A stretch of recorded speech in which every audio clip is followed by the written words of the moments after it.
Hello everyone welcome to my channel. ਅੱਜ ਅਸੀਂ ਕਰਾਂਗੇ ਕਲਾਸ 10th ਦਾ lesson number 2 acid bases and salt. ਚਲੋ ਇਸ ਲੈਸਨ ਦੀ ਸ਼ੁਰੂਆਤ ਕਰਦੇ ਹਾਂ। ਇਹਨਾਂ ਦੇ ਵਿੱਚ ਸਭ ਤੋਂ ਪਹਿਲਾਂ ਅਸੀਂ ਦੇਖਾਂਗੇ ਐਸਿਡਸ ਕੀ ਹੁੰਦੇ ਨੇ। ਐਸਿਡ ਐਸੇ ਕੈਮੀਕਲ ਸਬਸਟੈਂਸ ਹੁੰਦੇ ਨੇ, ਠੀਕ ਹੈ, ਜਿਨ੍ਹਾਂ ਦਾ ਟੇਸਟ ਕੀ ਹੁੰਦਾ, ਸੌਰ ਹੁੰਦਾ, ਜਿਹੜੇ ਸਵਾਦ ਦੇ ਵਿੱਚ ਖੱਟੇ ਹੁੰਦੇ ਨੇ, ਜਿਹੜੇ ਬਲੂ ਲਿਟਮਸ ਨੂੰ ਰੈੱਡ ਦੇ ਵਿੱਚ ਚੇਂਜ ਕਰ ਦਿੰਦੇ ਨੇ, ਔਰ ਜਿਹੜੇ ਕੀ ਹੁੰਦੇ ਨੇ ਕੋਰੀਸਿਵ ਵੀ ਨੇ ਨੇਚਰ ਹੁੰਦੇ ਨੇ। ਇਸ ਤੋਂ ਇਲਾਵਾ ਕੀ ਹੈ, ਇਹ ਐਚ ਪੋਜ਼ੀਟਿਵ ਆਇਨ ਦਿੰਦੇ ਨੇ ਸੋਲਿਊਸ਼ਨ ਦੇ ਵਿੱਚ, ਪਾਣੀ ਦੇ ਵਿੱਚ ਇਹ ਟੁੱਟ ਕੇ ਐਚ ਪੋਜ਼ੀਟਿਵ ਆਇਨ ਦਿੰਦੇ ਨੇ, ਔਰ ਐਚ ਪੋਜ਼ੀਟਿਵ ਆਇਨ ਪਾਣੀ ਦੇ ਵਿੱਚ ਮਿਲ ਕੇ ਹਾਈਡਰੋਨੀਅਮ ਆਇਨ ਬਣਾ ਦਿੰਦਾ ਹੈ, H3O ਪੋਜ਼ੀਟਿਵ ਆਇਨ ਬਣਾ ਦਿੰਦਾ ਹੈ। ਹੁਣ ਜਿਵੇਂ ਮੈਂ ਬੋਲਿਆ ਹੈ ਕਿ ਇਹ ਕੋਰੀਸਿਵ ਇਨ ਨੇਚਰ ਹੁੰਦੇ ਨੇ। ਕੋਰੀਸਿਵ ਇਨ ਨੇਚਰ ਮਤਲਬ ਕਿ ਜਦੋਂ ਵੀ ਕਿਸੇ ਦੇ ਕੰਟੈਕਟ ਵਿੱਚ ਆਉਂਦੇ, ਕਿਸੇ ਚੀਜ਼ ਦੇ ਕੰਟੈਕਟ ਵਿੱਚ ਆਉਂਦੇ ਨੇ, ਤਾਂ ਉਸ ਚੀਜ਼ ਨੂੰ ਕੀ ਕਰ ਦਿੰਦੇ ਨੇ, ਖਰਾਬ ਕਰ ਦਿੰਦੇ ਨੇ, ਉਹਦਾ ਹਾਲ ਇੱਕਦਮ ਖਰਾਬ ਕਰ ਦਿੰਦੇ। ਮੰਨ ਲਓ ਅਸੀਂ ਫਲੋਰ ਦੇ ਉੱਤੇ ਐਸਿਡ ਸੁੱਟਿਆ ਤਾਂ ਜਿਹੜਾ ਫਲੋਰ ਹੈ ਉਹ ਖਰਾਬ ਹੋ ਜਾਏਗਾ। ਜੇ ਇਹ ਕੋਰੀਸਿਵ ਇਨ ਨੇਚਰ ਹੁੰਦੇ ਨੇ ਤਾਂ ਫਿਰ ਅਸੀਂ ਇਹਨਾਂ ਨੂੰ ਟੇਸਟ ਕਿੱਦਾਂ ਕਰ ਲੈਂਦੇ ਹਾਂ। ਅਗਰ ਅਸੀਂ ਇਹਨਾਂ ਨੂੰ ਟੇਸਟ ਕਰਾਂਗੇ ਤਾਂ ਸਾਡਾ ਜਿਹੜਾ ਮੂੰਹ ਹੈ ਉਹਨੂੰ ਵੀ ਖਰਾਬ ਕਰ ਦੇਣਗੇ, ਠੀਕ ਹੈ, ਪਰ ਫਿਰ ਵੀ ਅਸੀਂ ਇਹਨਾਂ ਨੂੰ ਟੇਸਟ ਕਰਦੇ ਹਾਂ। ਤਾਂ ਇਹਦੇ ਬੇਸ ਦੇ ਉੱਤੇ ਬੇਸਿਕਲੀ ਅਸੀਂ ਐਸਿਡਸ ਨੂੰ ਜਿਹੜੇ ਨੇ ਦੋ ਪਾਰਟਸ ਦੇ ਵਿੱਚ ਕਲਾਸੀਫਾਈ ਕਰਦੇ ਹਾਂ। ਫਸਟ ਹੈ ਆਰਗੈਨਿਕ ਐਸਿਡ ਐਂਡ ਸੈਕਿੰਡ ਹੈ ਇਨਆਰਗੈਨਿਕ ਐਸਿਡ। ਹੁਣ ਆਰਗੈਨਿਕ ਐਸਿਡ ਕੀ ਹੁੰਦੇ ਨੇ ਔਰ ਇਨਆਰਗੈਨਿਕ ਐਸਿਡ ਕੀ ਹੁੰਦੇ ਨੇ। ਤਾਂ ਆਰਗੈਨਿਕ ਐਸਿਡ ਐਸੇ ਐਸਿਡ ਹੁੰਦੇ ਨੇ ਜਿਹੜੇ ਸਾਨੂੰ ਨੈਚੁਰਲੀ ਮਿਲਦੇ ਨੇ, ਜਿਹੜੇ ਨੇਚਰ ਦੇ ਵਿੱਚ ਆਲਰੇਡੀ ਪ੍ਰੈਜ਼ੈਂਟ ਨੇ, ਠੀਕ ਹੈ, ਨੇਚਰਲ ਫਾਰਮ ਦੇ ਵਿੱਚ ਸਾਨੂੰ ਮਿਲ ਜਾਂਦੇ ਨੇ, ਜਿਨ੍ਹਾਂ ਨੂੰ ਅਸੀਂ ਫੀਲਡ ਦੇ ਵਿੱਚੋਂ ਲੈ ਸਕਦੇ ਹਾਂ, ਨੇਚਰ ਦੇ ਵਿੱਚ ਆਲਰੇਡੀ ਪ੍ਰੈਜ਼ੈਂਟ ਨੇ।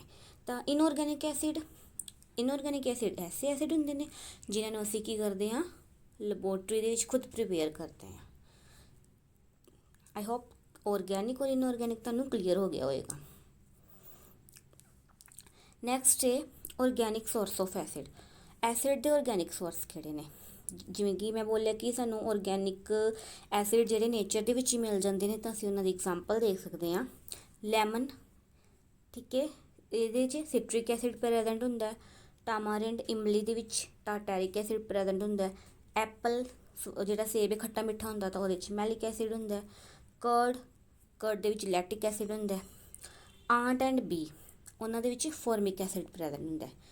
ਜਿਹੜੇ ਸਾਨੂੰ ਐਸਿਡ ਨੇਚਰ ਦੇ ਵਿੱਚ ਮਿਲਦੇ ਨੇ ਨਾ, ਤਾਂ ਇਹ ਨੇਚਰ ਦੇ ਵਿੱਚ ਵੀ ਸਾਨੂੰ ਦੋ ਤਰੀਕਿਆਂ ਨਾਲ ਮਿਲਦੇ, ਦੋ ਚੀਜ਼ਾਂ ਤੋਂ ਮਿਲਦੇ ਪਏ ਨੇ। ਪਲਾਂਟਸ ਤੋਂ ਮਿਲਦੇ ਪਏ ਨੇ ਔਰ ਐਨੀਮਲਸ ਤੋਂ ਮਿਲਦੇ ਪਏ ਨੇ। ਪਲਾਂਟਸ ਤੋਂ ਮਿਲਦੇ ਪਏ ਨੇ ਤਾਂ ਅਸੀਂ ਦੇਖ ਹੀ ਲਿਆ ਹੈ। ਪਲਾਂਟਸ ਤੋਂ ਜਿਹੜੇ ਮਿਲਦੇ ਪਏ ਉਹ ਹੈਗੇ ਆ ਲੈਮਨ ਹੈ, ਟਾਮਰਿੰਡ ਹੈ, ਐਪਲ ਹੈ, ਪਲਾਂਟਸ ਤੋਂ ਮਿਲਦੇ ਪਏ ਨੇ।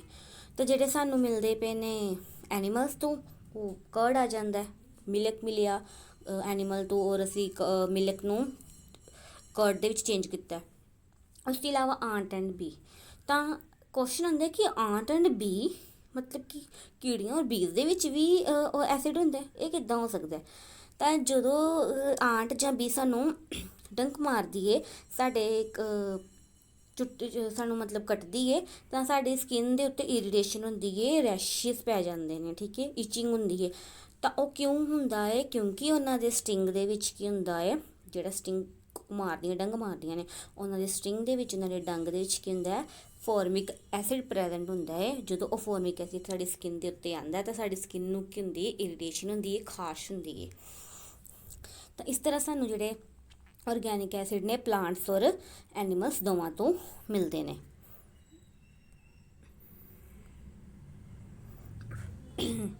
ਨੈਕਸਟ ਹੈ ਕੁਝ ਐਸਿਡ ਸਟਰੋਂਗ ਹੁੰਦੇ ਨੇ ਔਰ ਕੁਝ ਐਸਿਡ ਵੀਕ ਹੁੰਦੇ ਨੇ। ਸਟਰੋਂਗ ਐਸਿਡ ਕੀ ਹੁੰਦੇ ਨੇ ਔਰ ਵੀਕ ਐਸਿਡ ਕੀ ਹੁੰਦੇ ਨੇ। ਚਲੋ ਸਭ ਤੋਂ ਪਹਿਲਾਂ ਅਸੀਂ ਦੇਖਦੇ ਹਾਂ ਸਟਰੋਂਗ ਐਸਿਡ। ਸਟਰੋਂਗ ਐਸਿਡ ਕੀ ਹੁੰਦੇ ਨੇ। ਸਟਰੋਂਗ ਐਸਿਡ ਐਸੇ ਐਸਿਡ ਹੁੰਦੇ ਨੇ ਜਿਹੜੇ ਕਿ ਵਾਟਰ ਦੇ ਵਿੱਚ, ਪਾਣੀ ਦੇ ਵਿੱਚ ਕੰਪਲੀਟਲੀ ਡਿਜ਼ੋਲਵ ਹੋ ਜਾਣ, ਮਤਲਬ ਕਿ ਜਿਹੜੇ ਪਾਣੀ ਦੇ ਵਿੱਚ ਇੱਕਦਮ ਚੰਗੀ ਤਰ੍ਹਾਂ ਘੁਲ ਜਾਣ। ਐਗਜ਼ਾਮਪਲ ਹੈ ਸਲਫਿਊਰਿਕ ਐਸਿਡ। ਹੁਣ ਸਟਰੋਂਗ ਐਸਿਡ ਦੇ ਵਿੱਚ ਬੇਸਿਕਲੀ ਹੁੰਦਾ ਕੀ ਹੈ, ਮੰਨ ਲਓ ਕਿ ਅਸੀਂ ਕੋਈ ਐਸਿਡ ਹੈ ਔਰ ਉਹਨੂੰ ਪਾਣੀ ਦੇ ਵਿੱਚ ਕੀ ਕੀਤਾ, ਮਿਕਸ ਕੀਤਾ। ਤਾਂ ਜਦੋਂ ਮੰਨ ਲਓ ਉਹ ਐਸਿਡ ਦੇ 100 ਮੋਲੀਕਿਊਲਸ ਸੀ, ਠੀਕ ਹੈ, ਜਿਹੜਾ ਅਸੀਂ ਐਸਿਡ ਨੂੰ ਪਾਣੀ ਦੇ ਵਿੱਚ ਪਾਇਆ ਤਾਂ ਉਹ ਕਿੰਨੇ ਉਹਦੇ 'ਚ ਮੋਲੀਕਿਊਲ ਸੀ, 100। ਉਹ ਐਸਿਡ ਦੇ ਜਦੋਂ 100 ਮੋਲੀਕਿਊਲ ਸੀ, ਉਹ 100 ਮੋਲੀਕਿਊਲਸ ਦੇ ਵਿੱਚ ਮੰਨ ਲਓ ਕਿ 90 ਮੋਲੀਕਿਊਲਸ ਨੇ ਜਿਹੜੇ ਪਾਣੀ ਦੇ ਵਿੱਚ ਕੀ ਹੋ ਗਏ, ਡਿਜ਼ੋਲਵ ਹੋ ਗਏ ਨੇ, ਘੁਲ ਗਏ ਇੱਕਦਮ, ਠੀਕ ਹੈ, ਘੁਲ ਗਏ ਨੇ। ਜਦੋਂ 100 'ਚੋਂ 90 ਮੋਲੀਕਿਊਲਸ ਮੰਨ ਲਓ ਪਾਣੀ ਦੇ ਵਿੱਚ ਘੁਲ ਗਏ ਨੇ, ਤਾਂ ਉਹ ਐਸਿਡ ਨੂੰ ਅਸੀਂ ਕੀ ਕਵਾਂਗੇ, ਸਟਰੋਂਗ ਐਸਿਡ ਨੇ। 100 ਮੋਲੀਕਿਊਲਸ मतलब कि ਜਿਹੜਾ ਐਸਿਡ ਸੀ ਉਹਦੇ ਵਿੱਚ 100 H ਪੋਜ਼ੀਟਿਵ ਆਇਨ ਸੀ, ਔਰ ਉਹ 100 H ਪੋਜ਼ੀਟਿਵ ਆਇਨ 'ਚੋਂ 90 H ਪੋਜ਼ੀਟਿਵ ਆਇਨ ਜਿਹੜੇ ਨੇ ਪਾਣੀ ਦੇ ਵਿੱਚ ਘੁਲ ਗਏ। ਠੀਕ ਹੈ, ਤਾਂ ਉਹਨੂੰ ਅਸੀਂ ਬੋਲਾਂਗੇ ਸਟਰੋਂਗ ਐਸਿਡ। ਤੇ ਜਾਂ ਫਿਰ ਕਹਿ ਸਕਦੇ ਹਾਂ ਉਹ 100 ਦੇ 100 ਪੂਰੇ ਦੇ ਪੂਰੇ ਹੀ ਪਾਣੀ ਦੇ ਵਿੱਚ H ਪੋਜ਼ੀਟਿਵ ਆਇਨ ਘੁਲ ਗਏ ਨੇ, ਤਾਂ ਉਹਨਾਂ ਨੂੰ ਅਸੀਂ ਬੋਲਦੇ ਹਾਂ ਸਟਰੋਂਗ ਐਸਿਡ। ਉਸ ਤੋਂ ਅੱਗੇ ਆ ਜਾਂਦਾ ਵੀਕ ਐਸਿਡ। ਵੀਕ ਐਸਿਡ ਹੁੰਦੇ ਨੇ ਜਿਹੜੇ ਕਿ ਕੰਪਲੀਟਲੀ ਡੈਸੋਸ਼ੀਏਟ ਨਹੀਂ ਕਰਦੇ H ਪੋਜ਼ੀਟਿਵ ਆਇਨ ਦੇ ਵਿੱਚ। ਸਿੰਪਲ ਫਾਰਮ ਦੇ ਵਿੱਚ ਕਹੀਏ ਤਾਂ ਐਸੇ ਐਸਿਡ ਵੀਕ ਐਸਿਡ ਹੁੰਦੇ ਨੇ ਜਿਹੜੇ ਕਿ ਕੰਪਲੀਟਲੀ ਪੂਰੀ ਤਰ੍ਹਾਂ ਪਾਣੀ ਦੇ ਵਿੱਚ ਨਹੀਂ ਘੁਲਦੇ ਨੇ। ਜਿਵੇਂ ਸੇਮ ਇਹੀ ਐਗਜ਼ਾਮਪਲ ਲੈਂਦੇ ਹਾਂ ਅਸੀਂ, ਕੀ ਹੋਇਆ ਸਾਡੇ ਕੋਲ 100 ਐਸਿਡ ਦੇ ਮੋਲੀਕਿਊਲ ਸੀ, ਔਰ ਉਹ 100 ਦੇ ਵਿੱਚੋਂ ਕਿੰਨੇ ਪਾਣੀ ਦੇ ਵਿੱਚ ਘੁੱਲੇ? ਸਿਰਫ 30। ਸਾਡੇ ਕੋਲ 100 H ਪੋਜ਼ੀਟਿਵ ਆਇਨ ਸੀ, ਉਹ 100 H ਪੋਜ਼ੀਟਿਵ ਆਇਨ ਦੇ ਵਿੱਚੋਂ 100 ਹਾਈਡਰੋਜਨ ਆਇਨ ਦੇ ਵਿੱਚੋਂ ਸਿਰਫ 30 ਹੀ ਪਾਣੀ ਦੇ ਵਿੱਚ ਘੁੱਲੇ ਨੇ, ਔਰ 70 ਨਹੀਂ ਘੁੱਲੇ, 70 ਜਿਹੜੇ ਨੇ ਨਹੀਂ ਘੁੱਲੇ। ਤਾਂ ਇਹਦਾ ਮਤਲਬ ਕਿ ਉਹ ਐਸਿਡ ਕੀ ਹੋ ਗਿਆ? ਵੀਕ ਐਸਿਡ ਹੋ ਗਿਆ। ਆਈ ਥਿੰਕ ਤੁਹਾਨੂੰ ਕਲੀਅਰ ਹੋ ਗਿਆ ਹੋਏਗਾ ਕਿ strong acid and weak acid ਕੀ ਹੁੰਦੇ ਨੇ। ਨੈਕਸਟ ਹੈ ਬੇਸ। ਇਸ ਤੋਂ ਐਸਿਡ ਹੋ ਗਿਆ ਕੰਪਲੀਟ। ਐਸਿਡ ਤੋਂ ਬਾਅਦ ਆ ਜਾਂਦਾ ਹੈ ਬੇਸ। ਹੁਣ ਅਸੀਂ ਕਰਾਂਗੇ ਬੇਸ ਦੀ ਗੱਲ। ਤਾਂ ਬੇਸ ਕੀ ਹੁੰਦੇ ਨੇ? ਬੇਸ ਐਸੇ ਕੈਮੀਕਲ ਸਬਸਟੈਂਸ ਹੁੰਦੇ ਨੇ ਜਿਨ੍ਹਾਂ ਦਾ ਟੇਸਟ ਕੀ ਹੁੰਦਾ? ਬੀਟਰ ਹੁੰਦਾ, ਕੌੜਾ ਹੁੰਦਾ, ਸਵਾਦ ਦੇ ਵਿੱਚ ਕੌੜੇ ਹੁੰਦੇ ਨੇ। ਜਦੋਂ ਉਹਨਾਂ ਨੂੰ ਟੱਚ ਕਰਾਂਗੇ ਤਾਂ ਸੋਪੀ ਹੁੰਦੇ ਨੇ। ਔਰ ਇਸ ਤੋਂ ਇਲਾਵਾ ਇਹ ਰੈੱਡ ਜਿਹੜਾ ਲਿਟਮਸ ਪੇਪਰ ਹੈ ਉਹਨੂੰ ਬਲੂ ਦੇ ਵਿੱਚ ਚੇਂਜ ਕਰ ਦਿੰਦੇ ਨੇ। ਠੀਕ ਹੈ, ਤਾਂ ਜਦੋਂ ਇਹ ਰੈੱਡ ਲਿਟਮਸ ਨੂੰ ਬਲੂ ਦੇ ਵਿੱਚ ਚੇਂਜ ਕਰਦੇ ਨੇ ਤਾਂ ਇਹ ਹੋ ਗਏ ਬੇਸ। ਹੁਣ ਜਦੋਂ ਇਹ ਪਾਣੀ ਦੇ ਵਿੱਚ ਡਿਜ਼ੋਲਵ ਕਰਾਂਗੇ ਤਾਂ ਇਹਨਾਂ ਨੇ ਦੇਣਾ hydroxy ion, OH negative ions ਦੇਣੇ ਨੇ ਪਾਣੀ ਦੇ ਵਿੱਚ। ਠੀਕ ਹੈ, ਇਹ ਸੀ ਬੇਸ ਦੇ ਕਰੈਕਟਰ। ਐਗਜ਼ਾਮਪਲ ਆ ਜਾਂਦੀ ਹੈ ਸੋਪ ਦੀ, ਔਰ ਇਹਨਾਂ ਨੂੰ ਅਸੀਂ ਟੇਸਟ ਨਹੀਂ ਕਰਨਾ ਚਾਹੀਦਾ ਸਾਨੂੰ ਇਹਨਾਂ ਨੂੰ ਕਦੇ ਵੀ।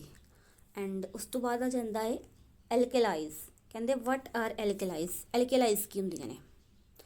ਕਹਿੰਦੇ all bases are not soluble in water। ਸਾਰੇ ਦੇ ਸਾਰੇ ਬੇਸ ਜਿਹੜੇ ਪਾਣੀ ਦੇ ਵਿੱਚ ਸੋਲੂਬਲ ਨਹੀਂ ਹੁੰਦੇ ਨੇ। ਔਰ ਐਲਕਲੀ is a base which is dissolved in water and soapy to touch, bitter in taste and harmful to skin।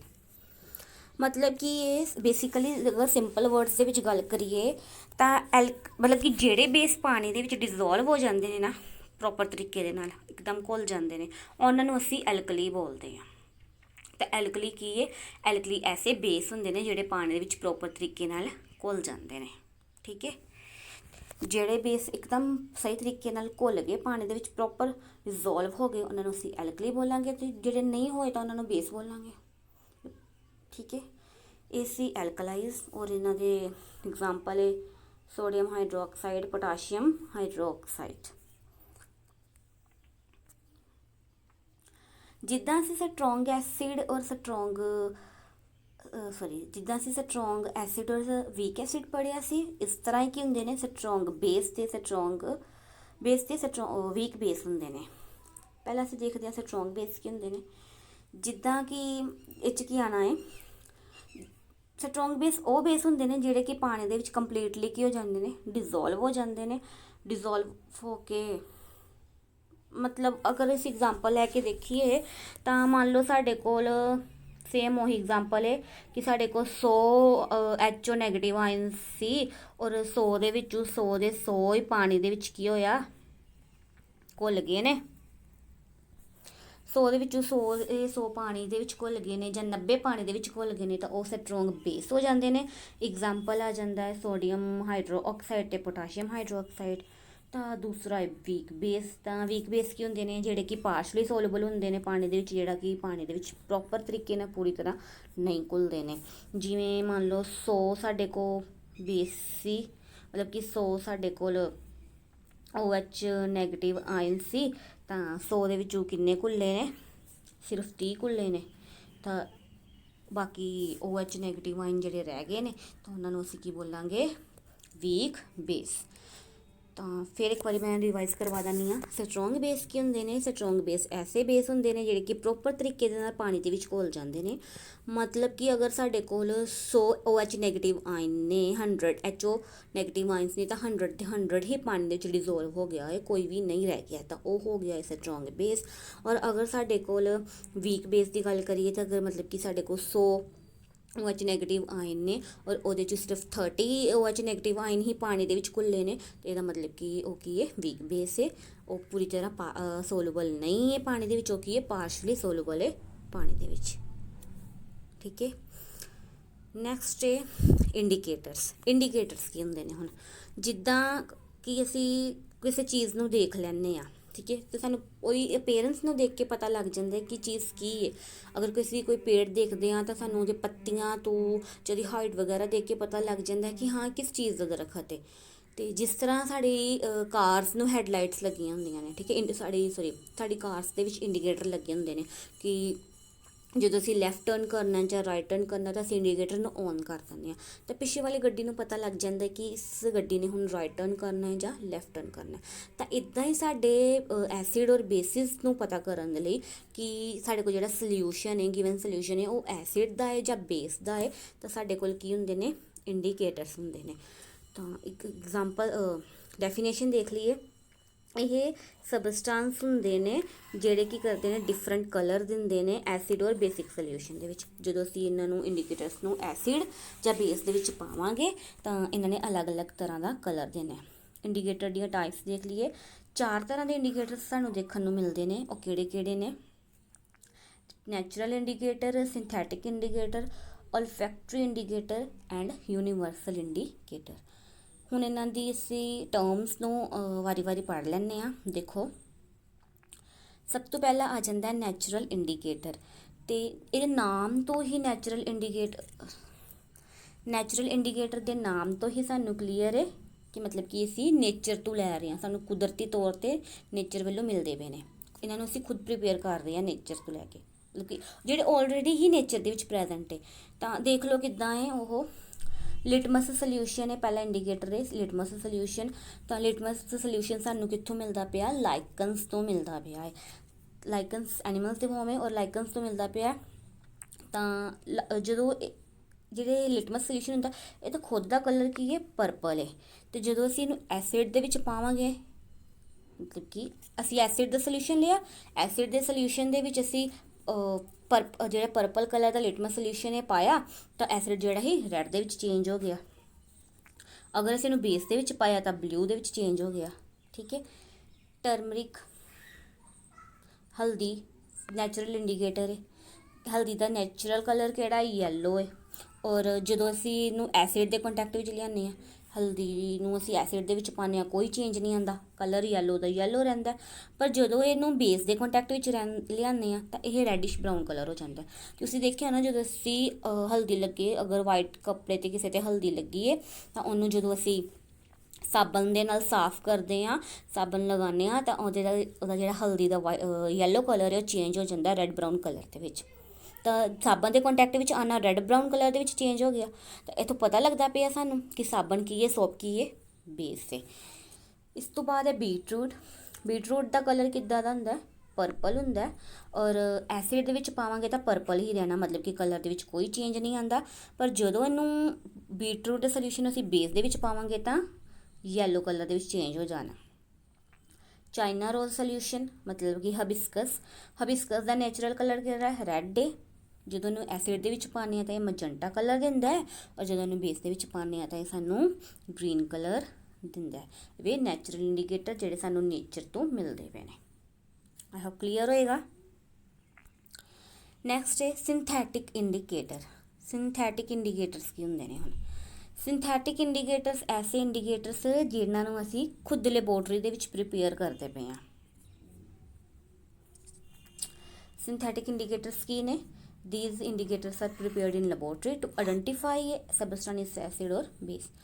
ਤਾਂ ਸਿੰਪਲ ਫਾਰਮ ਦੇ ਵਿੱਚ ਬੋਲਾਂ ਤਾਂ ਸਿੰਥੈਟਿਕ ਇੰਡੀਕੇਟਰਸ ਐਸੇ ਇੰਡੀਕੇਟਰਸ ਨੇ ਜਿਨ੍ਹਾਂ ਨੂੰ ਅਸੀਂ ਖੁਦ ਲੈਬੋਰਟਰੀ ਦੇ ਵਿੱਚ ਪ੍ਰੀਪੇਅਰ ਕੀਤਾ ਕਿਸੇ ਸੋਲਿਊਸ਼ਨ ਬਾਰੇ ਪਤਾ ਕਰਨ ਦੇ ਲਈ ਕਿ ਉਹ ਐਸਿਡ ਹੈ ਕਿ ਬੇਸ ਹੈ। ਐਗਜ਼ਾਮਪਲ ਆ ਜਾਂਦਾ ਹੈ ਮਿਥਾਈਲ ਔਰੇਂਜ ਅਤੇ ਫਿਨੋਲਫਿਥੇਲਾਈਨ।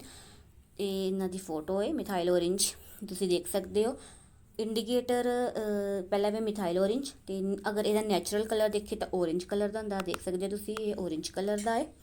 ਜਦੋਂ ਅਸੀਂ ਇਹਨੂੰ ਐਸਿਡ ਵਿੱਚ ਪਾਵਾਂਗੇ, ਅਸੀਂ ਐਸਿਡ ਦਾ ਸੋਲਿਊਸ਼ਨ ਲਿਆ ਔਰ ਮਿਥਾਈਲ ਔਰੇਂਜ ਦੀਆਂ ਕੁਝ ਡ੍ਰੌਪਸ ਪਾਈਆਂ ਤਾਂ ਜਿਹੜਾ ਸੋਲਿਊਸ਼ਨ ਦਾ ਕਲਰ ਉਹ ਪਿੰਕ ਦੇ ਵਿੱਚ ਚੇਂਜ ਹੋ ਜਾਣਾ, ਔਰ ਅਗਰ ਅਸੀਂ ਇਹਨੂੰ ਬੇਸ ਦੇ ਵਿੱਚ ਪਾਵਾਂਗੇ ਤਾਂ ਉਹ ਯੈਲੋ ਦੇ ਵਿੱਚ ਚੇਂਜ ਹੋ ਜਾਂਦਾ। ਇਸ ਤਰ੍ਹਾਂ ਹੀ ਅਗਰ ਅਸੀਂ ਫਿਨੋਲਫਿਥਾਈਲੀਨ ਲੈਂਦੇ ਹਾਂ ਤਾਂ ਇਹ ਕਲਰਲੈਸ ਹੁੰਦਾ, ਤੁਸੀਂ ਦੇਖ ਸਕਦੇ ਹੋ। ਤੁਸੀਂ ਦੇਖ ਸਕਦੇ ਹੋ ਕਲਰਲੈਸ, ਇਹਦਾ ਕੋਈ ਵੀ ਕਲਰ ਨਹੀਂ ਹੈ।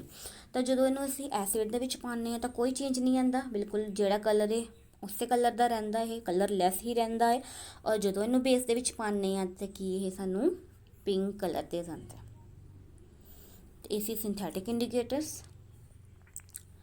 ਨੈਕਸਟ ਹੈ 올ਫੈਕਟਰੀ ਇੰਡੀਕੇਟਰਸ। 올ਫੈਕਟਰੀ ਇੰਡੀਕੇਟਰਸ ਮਤਲਬ ਕਿ ਜਿਹੜੇ ਇੰਡੀਕੇਟਰਸ ਦੀ ਸਮੈਲ ਚੇਂਜ ਹੋ ਜੇ, ਠੀਕ ਹੈ, ਕਿਸੇ ਚੀਜ਼ ਦੇ ਕੰਟੈਕਟ ਵਿੱਚ ਆਉਣ ਨਾਲ। ਤਾਂ ਦੇਖੋ ਹੁਣ ਕੀ ਹੁੰਦਾ, ਅਨੀਅਨ ਤੁਸੀਂ ਦੇਖਿਆ ਹੀ ਹੋਣਾ, ਅਨੀਅਨ ਦੀ ਸਮੈਲ ਇੱਕਦਮ ਕਿੰਨੀ ਗੰਦੀ ਹੁੰਦੀ ਹੈ, ਬਹੁਤ ਤੇਜ਼ ਗੰਧ ਹੁੰਦੀ ਹੈ, ਇਹਦੀ ਸਮੈਲ ਹੁੰਦੀ ਹੈ। ਤਾਂ ਜਦੋਂ ਉਹਨੂੰ ਐਸਿਡ ਦੇ ਵਿੱਚ ਪਾਵਾਂਗੇ, ਮਤਲਬ ਕਿ ਜਦੋਂ ਐਸਿਡ ਦੇ ਵਿੱਚ ਅਨੀਅਨ ਨੂੰ ਲੈ ਕੇ ਜਾਵਾਂਗੇ ਤਾਂ ਇਹ ਸਮੈਲ ਬਿਲਕੁਲ ਉੱਦਾਂ ਹੀ ਰਹਿਣੀ ਜਿੱਦਾਂ ਦੀ ਹੈ, ਰਿਮੇਨ ਸੇਮ। ਅਤੇ ਜਦੋਂ ਇਹ ਬੇਸ ਦੇ ਵਿੱਚ ਪਾਵਾਂਗੇ ਤਾਂ ਇਹਦੀ ਜਿਹੜੀ ਸਮੈਲ ਹੈ ਲੋਸ ਹੋ ਜਾਏਗੀ, ਇਹਦੀ ਸਮੈਲ ਆਉਣੀ ਇੱਕਦਮ ਬੰਦ ਹੋ ਜਾਏਗੀ। ਦੂਸਰਾ ਹੈ ਵੈਨੀਲਾ ਐਗਜ਼ਟ, ਔਰ ਇਹਨੂੰ ਵੀ ਅਸੀਂ ਜਦੋਂ ਐਸਿਡ ਦੇ ਵਿੱਚ ਪਾਉਂਦੇ ਹਾਂ ਤਾਂ ਸਮੈਲ ਦੀ ਸੇਮ ਰਹਿੰਦੀ ਹੈ, ਅਤੇ ਜਦੋਂ ਬੇਸ ਦੇ ਵਿੱਚ ਪਾਉਂਦੇ ਹਾਂ ਤਾਂ ਇਹਦੀ ਸਮੈਲ ਜਿਹੜੀ ਲੋਸ ਹੋ ਜਾਂਦੀ ਹੈ। ਤੀਸਰਾ ਆ ਜਾਂਦਾ ਹੈ ਕਲੋਵ ਆਇਲ, ਔਰ ਇਹਦੇ 'ਚ ਵੀ ਸੇਮ ਹੈ, ਜਦੋਂ ਐਸਿਡ ਦੇ ਵਿੱਚ ਪਾਉਂਦੇ ਹਾਂ ਤਾਂ ਸੇਮ ਰਹਿੰਦੀ ਹੈ, ਜਦੋਂ ਬੇਸ ਦੇ ਵਿੱਚ ਪਾਉਂਦੇ ਹਾਂ ਤਾਂ ਇਹਦੀ ਸਮੈਲ ਜਿਹੜੀ ਹੈ ਲੋਸ ਹੋ ਜਾਂਦੀ ਹੈ, ਖਤਮ ਹੋ ਜਾਂਦੀ ਇੱਕਦਮ। ਤਾਂ ਇਹ ਸੀ ਕੁਝ 올ਫੈਕਟਰੀ ਇੰਡੀਕੇਟਰਸ। ਐਂਡ ਨੈਕਸਟ ਹੈ ਯੂਨੀਵਰਸਲ ਇੰਡੀਕੇਟਰਸ। ਯੂਨੀਵਰਸਲ ਇੰਡੀਕੇਟਰਸ ਕੀ ਹੁੰਦੇ ਨੇ, ਤਾਂ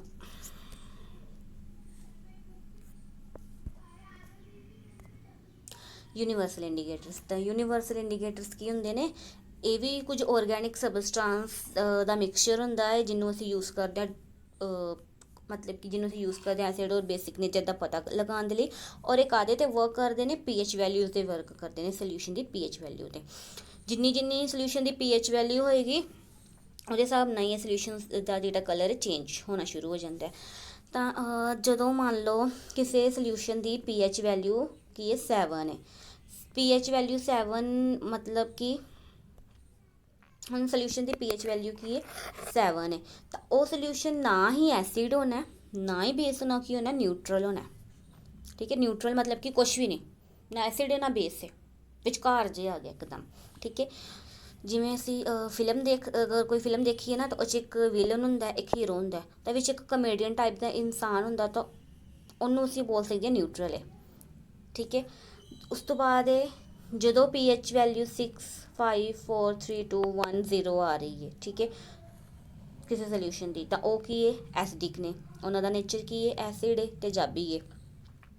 ਔਰ ਜਿੰਨੀ ਜ਼ਿਆਦਾ ਪੀਐਚ ਵੈਲਿਊ ਘੱਟ ਹੋਏਗੀ ਨਾ, ਮਤਲਬ ਕਿ ਜਿਵੇਂ ਪੀਐਚ ਵੈਲਿਊ ਅਗਰ 1 ਨੇ ਤਾਂ ਉਹ ਉਨਾ ਹੀ ਜ਼ਿਆਦਾ ਸਟਰੋਂਗ ਐਸਿਡ ਹੋਏਗਾ। ਜਿੰਨੀ ਪੀਐਚ ਵੈਲਿਊ ਲੈਸ ਹੈ 4 5 ਹੈ ਤਾਂ ਉਹ ਉਨਾ ਹੀ ਜ਼ਿਆਦਾ ਵੀਕ ਐਸਿਡ ਹੋਏਗਾ। ਇਸ ਤਰ੍ਹਾਂ ਹੀ ਦੂਸਰੀ ਸਾਈਡ ਹੈ ਐਲਕੇਲਾਈਨ, ਮਤਲਬ ਕਿ ਬੇਸ ਦੀ ਗੱਲ ਕਰਦੇ ਪਏ, ਇੱਥੇ ਆ ਜਾਂਦਾ ਬੇਸ। ਬੇਸ ਦੇ ਵਿੱਚ ਕੀ ਹੈ, ਜਿੰਨੀ ਜ਼ਿਆਦਾ ਪੀਐਚ ਵੈਲਿਊ ਹੈ ਨਾ, ਪੀਐਚ ਵੈਲਿਊ ਅਗਰ 14 ਨੇ 13 ਨੇ ਤਾਂ ਉਹ ਉਨਾ ਜ਼ਿਆਦਾ ਸਟਰੋਂਗ ਬੇਸ ਹੋਏਗਾ। ਔਰ ਅਗਰ ਪੀਐਚ ਵੈਲਿਊ 8 9 ਹੈ, ਜਿੰਨੀ ਘੱਟ ਹੈ ਤਾਂ ਉਨਾ ਹੀ ਜ਼ਿਆਦਾ ਉਹ ਵੀਕ ਬੇਸ ਹੋਏਗਾ। ਇਹ ਸੀ ਕੁਝ ਯੂਨੀਵਰਸਲ ਇੰਡੀਕੇਟਰਸ, ਔਰ ਇਹਨਾਂ ਨੂੰ ਅਸੀਂ ਪੀਐਚ ਸਕੇਲ ਦੀ ਹੈਲਪ ਦੇ ਨਾਲ ਹੀ ਔਰ ਪੀਐਚ ਵੈਲਿਊ ਦੀ ਹੈਲਪ ਦੇ ਨਾਲ ਕੀ ਕਰਦੇ ਹਾਂ, ਦੇਖਦੇ ਹਾਂ ਸੋਲਿਊਸ਼ਨਸ ਨੂੰ। ਐਂਡ ਬਸ ਇਹੀ ਸੀ। ਔਰ ਇਹ ਸਪੈਕਟਰਮ 'ਤੇ ਵੀ ਦੇਖ ਸਕਦੇ ਹਾਂ, ਕਲਰ ਸਪੈਕਟਰਮ 'ਤੇ ਕਿ ਵਾਇਲੇਟ ਕਲਰ।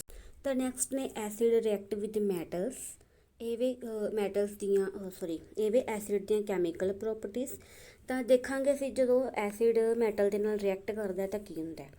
ਤਾਂ ਜਦੋਂ ਐਸਿਡ ਨੇ ਮੈਟਲ ਦੇ ਨਾਲ ਰਿਐਕਟ ਕਰਨਾ ਹੈ, ਜਿਵੇਂ ਕਿ ਜ਼ਿੰਕ ਜਾਂ ਮੈਗਨੀਸ਼ੀਅਮ ਦੇ ਨਾਲ ਇਹਨੇ ਰਿਐਕਟ ਕਰਨਾ, ਤਾਂ ਇਹਨੇ ਕੀ ਬਣਾਉਣਾ ਸਾਲਟ ਬਣਾਉਣਾ ਹੈ, ਅਤੇ ਨਾਲ ਹੀ ਕੀ ਹੋਣਾ ਹਾਈਡਰੋਜਨ ਗੈਸ ਨੂੰ ਇਵੋਲਵ ਕਰਨੀ ਹੈ। ਹਾਈਡਰੋਜਨ ਗੈਸ ਕੀ ਕਰਨੀ ਹੈ, ਬਾਹਰ ਨੂੰ ਕੱਢਣੀ ਹੈ।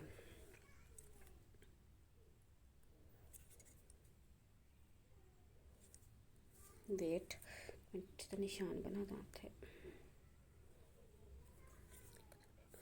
ਹਾਈਡਰੋਜਨ ਗੈਸ ਨੂੰ ਬਾਹਰ ਕੱਢਣਾ ਹੈ। ਤਾਂ ਅਸੀਂ ਐਗਜ਼ਾਮਪਲ ਲੈ ਕੇ ਦੇਖਦੇ ਹਾਂ ਕੀ ਹੁੰਦਾ ਹੈ। ਹੁਣ देखो जिंक है, जिंक ਨੂੰ ਅਸੀਂ ਸੋਲਿਡ ਫਾਰਮ ਦੇ ਵਿੱਚ ਲਿਆ ਔਰ ਇਹਦੇ ਨਾਲ ਕੀ ਲਿਆ ਸੀ dilute H2SO4 dilute sulphuric acid ਲਿਆ। ਕੀ ਹੋਇਆ ਹੁਣ ਜ਼ਿੰਕ ਜਿਹੜਾ ਸੀ SO4 ਦੇ ਨਾਲ ਜਾ ਕੇ ਮਿਲ ਕੇ ਕੀ ਬਣਾ ਗਿਆ ਜ਼ਿੰਕ ਸਲਫੇਟ ਬਣਾ ਗਿਆ ਔਰ ਬਾਹਰ ਕੌਣ ਨਿਕਲ ਗਿਆ ਹਾਈਡਰੋਜਨ ਗੈਸ। ਠੀਕ ਹੈ ਤੇ ਜਿਹੜਾ ZnSO4 ਬਣਿਆ ਇਹ ਕੀ ਹੈ ਇਹ ਵੀ ਸਾਲਟ ਔਰ एक ही हाइड्रोजन गैस बाहर निकल गई। तो हुण रिएक्शन दे विच होया कि जिंक ने मतलब हाइड्रोजन नूं बाहर क्यों कढ़िया। जिंक ने हाइड्रोजन नूं बाहर तां कढ़िया क्योंकि जिंक जिहड़ी है ज़्यादा एक्टिव मैटल हुंदी है हाइड्रोजन दे नालों। ठीक है जिंक बोलदी है हाइड्रोजन नूं कि मैं सब तो ज़्यादा एक्टिव हाँ, मैं ज़्यादा शक्तिशाली हाँ, तो मेरे होंदे होए तू घर दे विच किद्दां बैठा है। तो फिर की करदा है कि जिहड़ा जिंक है जाके हाइड्रोजन नूं बाहर कढ़ दिंदा है। हाइड्रोजन नूं बाहर कढ़ के आप SO4 दे नाल मिल के की बना दिंदा है जिंक सल्फेट बना दिंदा है, साल्ट बन जाता है तो हाइड्रोजन जिहड़ी गैस है बाहर निकल जाती है। ठीक है और इत्थे असीं यूज़ करते हैं डिल्यूट H2SO4। असीं डिल्यूट H2SO4 क्यों यूज़ करते पे हैं, असीं कंसनट्रेटेड H2SO4 क्यों नहीं यूज़ करते पे हैं। तो डिल्यूट H2SO4 मतलब कि पहला तो पता होना चाहिए कि डिल्यूट एसिड की होंदे ने। तो डिल्यूट एसिड ऐसे एसिड होंदे ने जिन्हां दे विच की हुंदा पानी ज़्यादा हुंदा है और एसिड जिहड़ा घट अमाउंट दे विच हुंदा है। तो उन्हां नूं असीं बोलदे हां डिल्यूट एसिड। डिल्यूट H2SO4 है तो इहदा मतलब कि जिहड़ा H2SO4 है वो घट होएगा तो पानी इहदे च ज़्यादा होएगा। तो दूसरे आ जाते हैं कंसनट्रेटेड एसिड। तो कंसनट्रेटेड एसिड होंदे ने एसिड जिन्हां दे विच एसिड ज़्यादा होएगा पानी घट होएगा। ठीक है तो ਜਿਹੜੀਆਂ ज़्यादा रिएक्टिव ਹੁੰਦੀਆਂ ਨੇ ਮੈਟਲਸ ਉਹਨਾਂ ਨੂੰ ਅਸੀਂ ਜ਼ਿੰਕ ਸਲਫੇਟ ਜਿਹੜੀਆਂ ज़्यादा रिएक्टिव ਮੈਟਲਸ ਹੁੰਦੀਆਂ ਨੇ ਤਾਂ ਉਹਨਾਂ ਨੂੰ ਅਸੀਂ ਡਿਲੂਟ ਸੋਲਿਊਸ਼ਨਸ ਦੇ ਨਾਲ ਡਿਲੂਟ ਐਸਿਡਸ ਦੇ ਨਾਲ ਰਿਐਕਟ ਕਰਵਾਉਂਦੇ ਹਾਂ ਤਾਂ ਉਹ ਸਾਲਟ ਬਣਾ ਦਿੰਦੀਆਂ ਨੇ ਤੇ ਹਾਈਡਰੋਜਨ ਗੈਸ ਨੂੰ ਬਾਹਰ ਕੱਢ ਦਿੰਦੀਆਂ ਨੇ। ਦੂਸਰੀ ਐਗਜ਼ਾਮਪਲ ਦੇਖ ਲਓ ਸੀ ਲਿਆ ਮੈਗਨੀਸ਼ੀਅਮ। ਮੈਗਨੀਸ਼ੀਅਮ ਨੇ ਕੀ ਕੀਤਾ Mg ਨੇ ਕੀ ਕੀਤਾ ਸੀ ਕਲੋਰੀਨ ਦੇ ਨਾਲ ਜਾ ਕੇ ਜੁੜ ਗਈ तो क्लोरीन के नाल जो जुड़ गई तो उन्हें हाइड्रोजन नूं बाहर कढ़ता। हाइड्रोजन बाहर निकल के की बनी है हाइड्रोजन बाहर निकल के हाइड्रोजन गैस बन गई है और मैगनीशियम तो क्लोरीन आपस में मिल के मैगनीशियम क्लोराइड बना रहे हैं।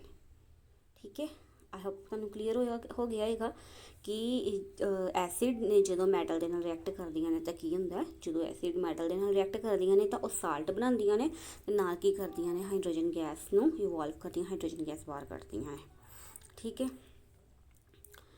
और फिर एक दिमाग के बच्चों के क्वेश्चन होंगे कि ਜਿਹੜੀਆਂ मैम लैस रिएक्टिव मैटल्स होंदियां ने कि कभी किसी चीज़ के नाल रिएक्ट नहीं करनगियां।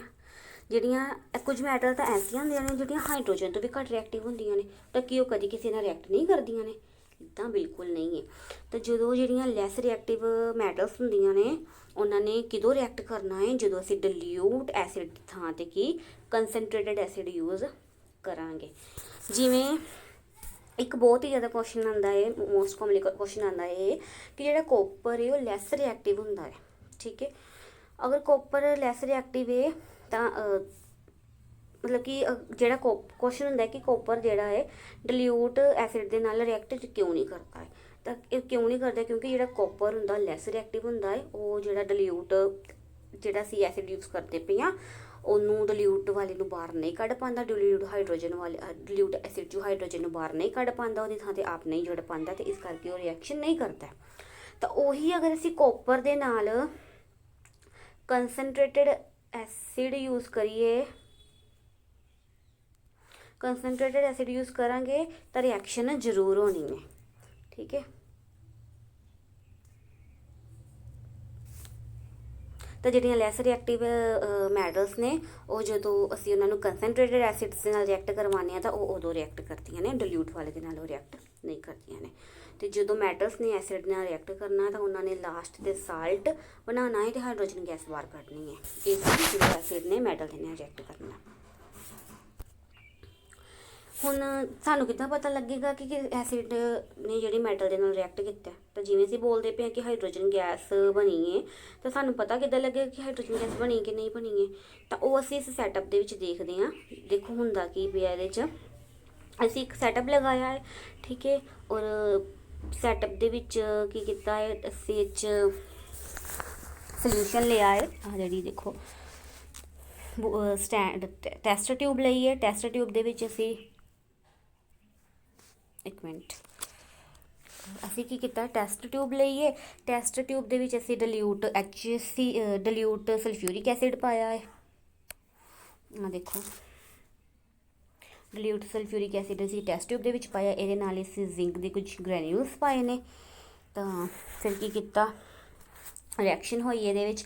ਦੂਸਰੀ ਸਾਈਡ ਤੋਂ ਅਸੀਂ ਇੱਕ ਡਿਲੀਵਰੀ ਟਿਊਬ ਲਗਾਤੀ ਹੈ ਔਰ ਉਹਦੇ ਵਿੱਚ ਕੀ ਕੀਤਾ, ਡਿਲੀਵਰੀ ਟਿਊਬ ਨੂੰ ਕਾਹਦੇ ਨਾਲ ਕਨੈਕਟ ਕਰਤਾ, ਇੱਕ ਦੂਸਰੇ ਬੀਕਰ ਦੇ ਨਾਲ, ਜਿਹਦੇ ਵਿੱਚ ਕੀ ਅਸੀਂ ਲਿਆ, ਸੋਪ ਦਾ ਸੋਲਿਊਸ਼ਨ ਲਿਆ।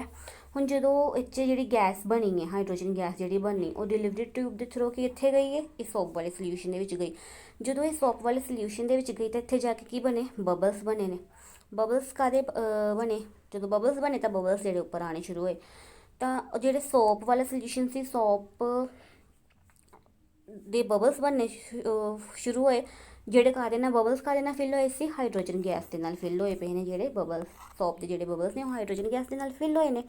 ਤਾਂ ਜਦੋਂ ਜਿਹੜੇ ਬਬਲਸ ਬਾਹਰ ਨਿਕਲਦੇ ਪਏ ਨੇ, ਉਹਦੇ ਕੋਲ ਜਦੋਂ ਅਸੀਂ ਬਰਨਿੰਗ ਕੈਂਡਲ ਲੈ ਕੇ ਜਾਂਦੇ ਹਾਂ, ਕੈਂਡਲ ਲੈ ਕੇ ਜਾਵਾਂਗੇ, ਤਾਂ ਜਿਹੜੇ ਬਬਲਸ ਨੇ ਉਹਨਾਂ ਨੇ ਫਟ ਜਾਣਾ ਹੈ। ਠੀਕ ਹੈ, ਇੱਕ ਕੀ ਹੋਣਾ ਹੈ, ਪੌਪ ਸਾਊਂਡ ਆਉਣਾ ਹੈ, ਪਟਾਕਾ ਜਿਹਾ ਵੱਜਣਾ ਬਬਲਸ ਦੇ ਕੋਲ। ਜਦੋਂ ਅਸੀਂ ਬਰਨਿੰਗ ਕੈਂਡਲ ਲੈ ਕੇ ਗਏ ਤਾਂ ਜਿਹੜਾ ਬਬਲਸ ਹੋਣਗੇ ਫਟ ਜਾਣੇ ਨੇ, ਸਾਊਂਡ ਆਉਣਾ ਹੈ ਫਟਣ ਦਾ, ਤਾਂ ਪੌਪ ਸਾਊਂਡ ਰਿਲੀਜ਼ ਹੋਣਾ ਹੈ। ਤਾਂ ਇੱਥੋਂ ਉਹ ਪੌਪ ਸਾਊਂਡ ਤੋਂ ਸਾਨੂੰ ਪਤਾ ਲੱਗਦਾ ਪਿਆ ਕਿ ਹਾਈਡਰੋਜਨ ਗੈਸ ਜਿਹੜੀ ਹੈ ਰਿਲੀਜ਼ ਹੋਈ ਹੈ। ਤਾਂ ਜਦੋਂ ਹਾਈਡਰੋਜਨ ਗੈਸ ਦੇ ਮਤਲਬ ਬਣੇ ਹੋਏ ਬਬਲਸ ਫੁੱਟਦੇ ਨੇ ਤਾਂ ਇੱਕ ਪੌਪ ਸਾਊਂਡ ਰਿਲੀਜ਼ ਕਰਦੇ ਨੇ। ਤਾਂ ਇਸ ਤਰ੍ਹਾਂ ਅਸੀਂ ਓਬਜ਼ਰਵ ਕਰ ਸਕਦੇ ਹਾਂ ਕਿ ਜਦੋਂ ਐਸਿਡ ਨੇ ਜਿਹੜੇ ਮੈਟਲ ਦੇ ਨਾਲ ਰਿਐਕਟ ਕੀਤੇ ਨੇ ਤਾਂ ਹਾਈਡਰੋਜਨ ਗੈਸ ਬਣੀ ਹੈ। ਤਾਂ ਉਹ ਹਾਈਡਰੋਜਨ ਦੀ ਗੈਸ ਦਾ ਅਸੀਂ ਇਸ ਤਰ੍ਹਾਂ ਪਤਾ ਲਗਾ ਸਕਦੇ ਹਾਂ। ਨੈਕਸਟ ਹੈ acid react with metal oxide. ਜਦੋਂ ਐਸਿਡਸ ਨੇ ਕਾਹਦੇ ਨਾਲ ਰਿਐਕਟ ਕਰਨਾ ਹੈ, ਜਦੋਂ ਐਸਿਡਸ ਨੇ ਮੈਟਲ ਆਕਸਾਈਡ ਦੇ ਨਾਲ ਰਿਐਕਟ ਕਰਨਾ ਹੈ। ਠੀਕ ਹੈ, ਮੈਟਲ ਆਕਸਾਈਡਸ ਕੀ ਹੁੰਦੀਆਂ ਨੇ, ਸਭ ਤੋਂ ਪਹਿਲਾਂ ਸਾਨੂੰ ਪਤਾ ਹੋਣਾ ਚਾਹੀਦਾ ਮੈਟਲ ਆਕਸਾਈਡ ਕੀ ਹੁੰਦੀਆਂ ਨੇ। ਤਾਂ ਦੇਖੋ, ਮੈਟਲ ਆਕਸਾਈਡ ਕੀ ਹੁੰਦੀਆਂ ਨੇ, ਜਿਵੇਂ ਮੇਰੇ ਕੋਲ ਇਹ ਕੋਪਰ ਹੈ, Cu ਮੇਰੇ ਕੋਲ ਕੋਪਰ ਹੈ, ਔਰ ਮੈਂ ਕੋਪਰ ਨੂੰ ਕਾਹਦੇ ਨਾਲ, ਆਕਸੀਜਨ ਦੇ ਨਾਲ ਕੀ ਕੀਤਾ, ਰਿਐਕਟ ਕਰਵਾਇਆ। ਜਦੋਂ ਮੈਂ ਕੋਪਰ ਨੂੰ ਆਕਸੀਜਨ ਦੇ ਨਾਲ ਰਿਐਕਟ ਕਰਵਾ ਰਹੀ ਹਾਂ ਤਾਂ ਬਣਦਾ ਪਿਆ ਕੋਪਰ ਆਕਸਾਈਡ। ਤਾਂ ਇਹ ਜਿਹੜਾ ਕੋਪਰ ਆਕਸਾਈਡ ਬੇਸਿਕਲੀ ਕੀ ਹੈ, ਮੈਟਲ ਆਕਸਾਈਡ ਹੀ ਹੈ, ਕਿਉਂਕਿ ਜਿਹੜੀ ਕੋਪਰ ਹੈ ਉਹ ਵੇ ਮੈਟਲ। ਤਾਂ ਜਦੋਂ ਬੇਸਿਕਲੀ ਕੋਪਰ ਕੀ ਹੈ, ਮੈਟਲ ਹੈ।